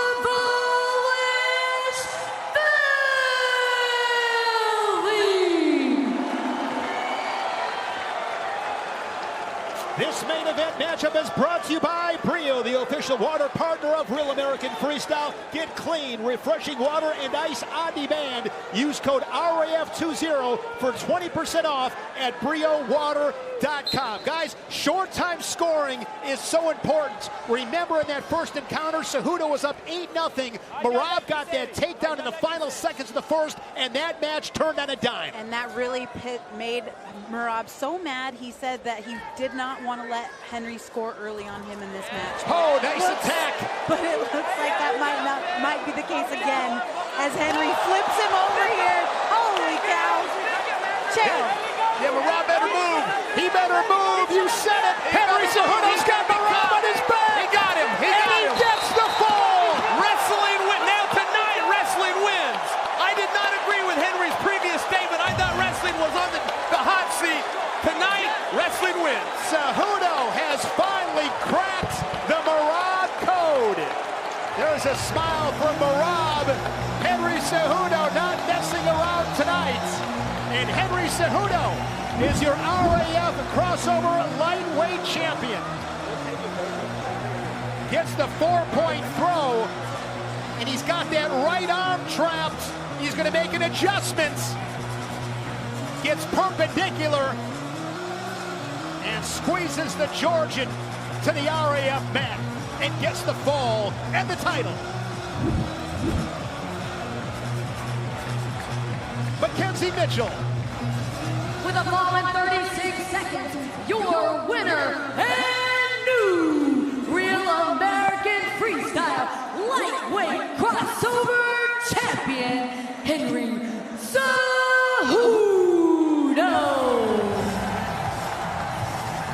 Henry Cejudo presented the championship belt by Nick Hogan. I believe, I'd have to look at the record book, but I believe that might have been the fastest fall in Real American Freestyle history. As Henry Cejudo running around the mat, he'll make his way to Chael Sonnen. There with Chad Bronstein, Izzy Martinez. All right, before Merab leaves, hold on a second. Now, Merab, I want you right now. You took a risk tonight that you did not have to take. You guys are now one apiece. Is this settled, or will you pursue match number 3? Absolutely. I like challenges. That's why I take this fight. Henry Cejudo was who called me out, and I said yes. Even I have a fight coming up, but no excuse. He's the Olympic champion for a reason. He beat me today, and let's go for Trilogy Pro Wrestling. Now tell me about that exchange. He was in on a single, you were defending it, you got tipped to your back. I mean, in wrestling, there's times you get caught. It looked like tonight you just got caught. Yeah, it's our wrestling, and if we go 10 times, we'll be 10 different results at like points, you know? It's not like a fight. Fight, I'm the king. But in wrestling, today he's the king. Merab, we could not be here without you. Thank you for your participation. Merab Dvalishvili, and now, Henry, if I may have a word, you're speaking with our CEO, you're speaking with our matchmaker. What were you guys just discussing? I said, we want everybody. We want Chael Sonnen! I appreciate being included in this, but come on. There was a lot of pressure on you. In all fairness, you needed that match.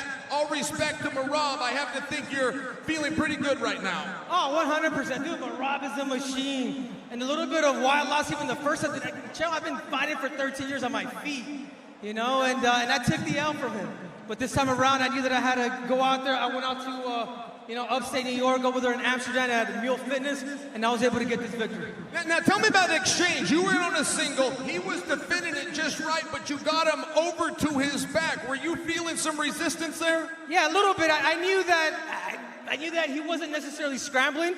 So once I saw the position, I knew that I had to take over his back, and then obviously I got the pin. All right, Henry, you got the belt, you got the victory. Is there anything you would like to leave this 10,000 live audience with? Cody Garbrandt, you're next, bitch! Henry Cejudo! See your Real American Freestyle crossover lightweight title. It is confirmed that 36-second fall, the fastest in Real American Freestyle history. That beats the record of Hamzat Chimaev, who had a pin in 44 seconds against Dylan Dennis. 1 year anniversary show is in the book. What a night here in Cleveland.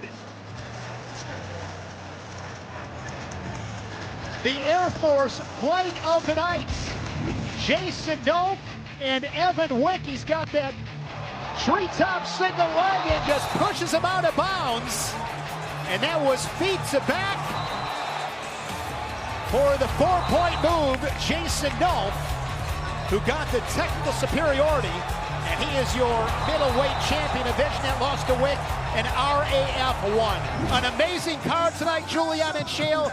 This did not disappoint. What a celebration of our great sport. Absolutely. It's been a year since we've been here, and I got to say, I don't think we're going anywhere. When we leave, the three of us get in a car, we go back to the hotel. We have the same conversation every time. We look at each other and we say, that was the best show yet. But guys, it has been 10,000 people live. We would not be here if it wasn't for Merab. I got to give that to him. Welcome back to Jordan Burroughs. And I do want your opinion. Who was the wrestler of the night? That's a hard call, Sparks. I think giving it to Jason Nolf. I think it will. So I would say this. Jason Nolf might be the wrestler of the night. He definitely got Air Force flight of the night, but the match of the night goes to the record-setting performance of Triple C. Henry Cejudo gets the fall in 36 seconds for the first time in 3 competitions. He knocks off the machine, Merab Dvalishvili. And that closes the night here in Cleveland. Big win for Henry Cejudo. Does it end the rivalry, though? Are we done with those two? Well, you heard Merab saying he liked the trilogy match. He might be owed it, in all fairness. The winners of RAF 12 up on the mat. You see the championship belts. David Carr retained his welterweight title. Jason Nolf, now the middleweight champion, avenging that loss to Evan Wick. And the crossover lightweight title, Henry Cejudo with that 36-second fall. It has been a blast here tonight in the land.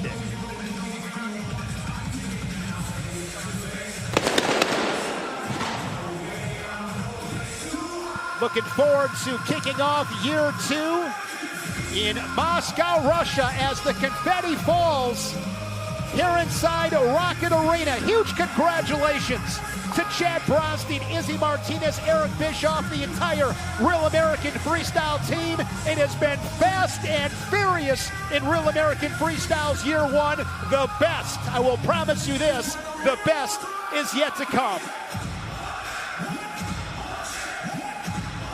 One final reminder that Real American Freestyle next comes to you from Moscow, Russia on September 5th. Khamzat Chimaev was everything advertised and more in his RAF 10 debut. He pinned Dylan Dennis in just 44 seconds.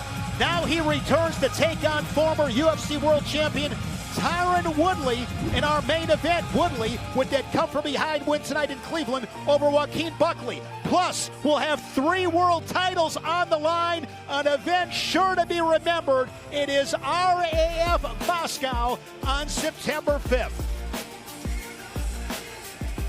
Big thanks to Chris Martello, our stage manager tonight, for Chael Sonnen, Juliana Pena, and Abby Hornacek, along with our producer, John Norton, and director, Art Izquierdo.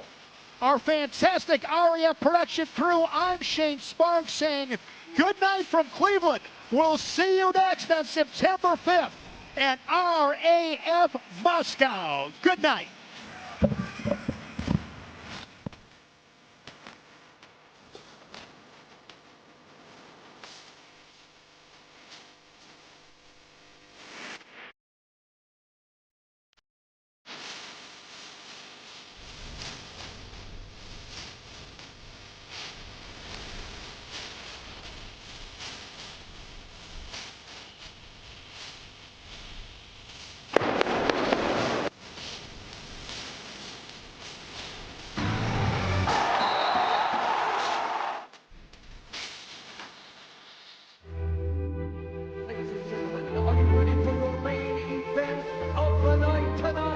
The first one is for the Real American Freestyle Light Heavyweight Championship. Please welcome your challenger, the Real American Freestyle Light Heavyweight Champion of the world. Kid, one day, that belt could be yours.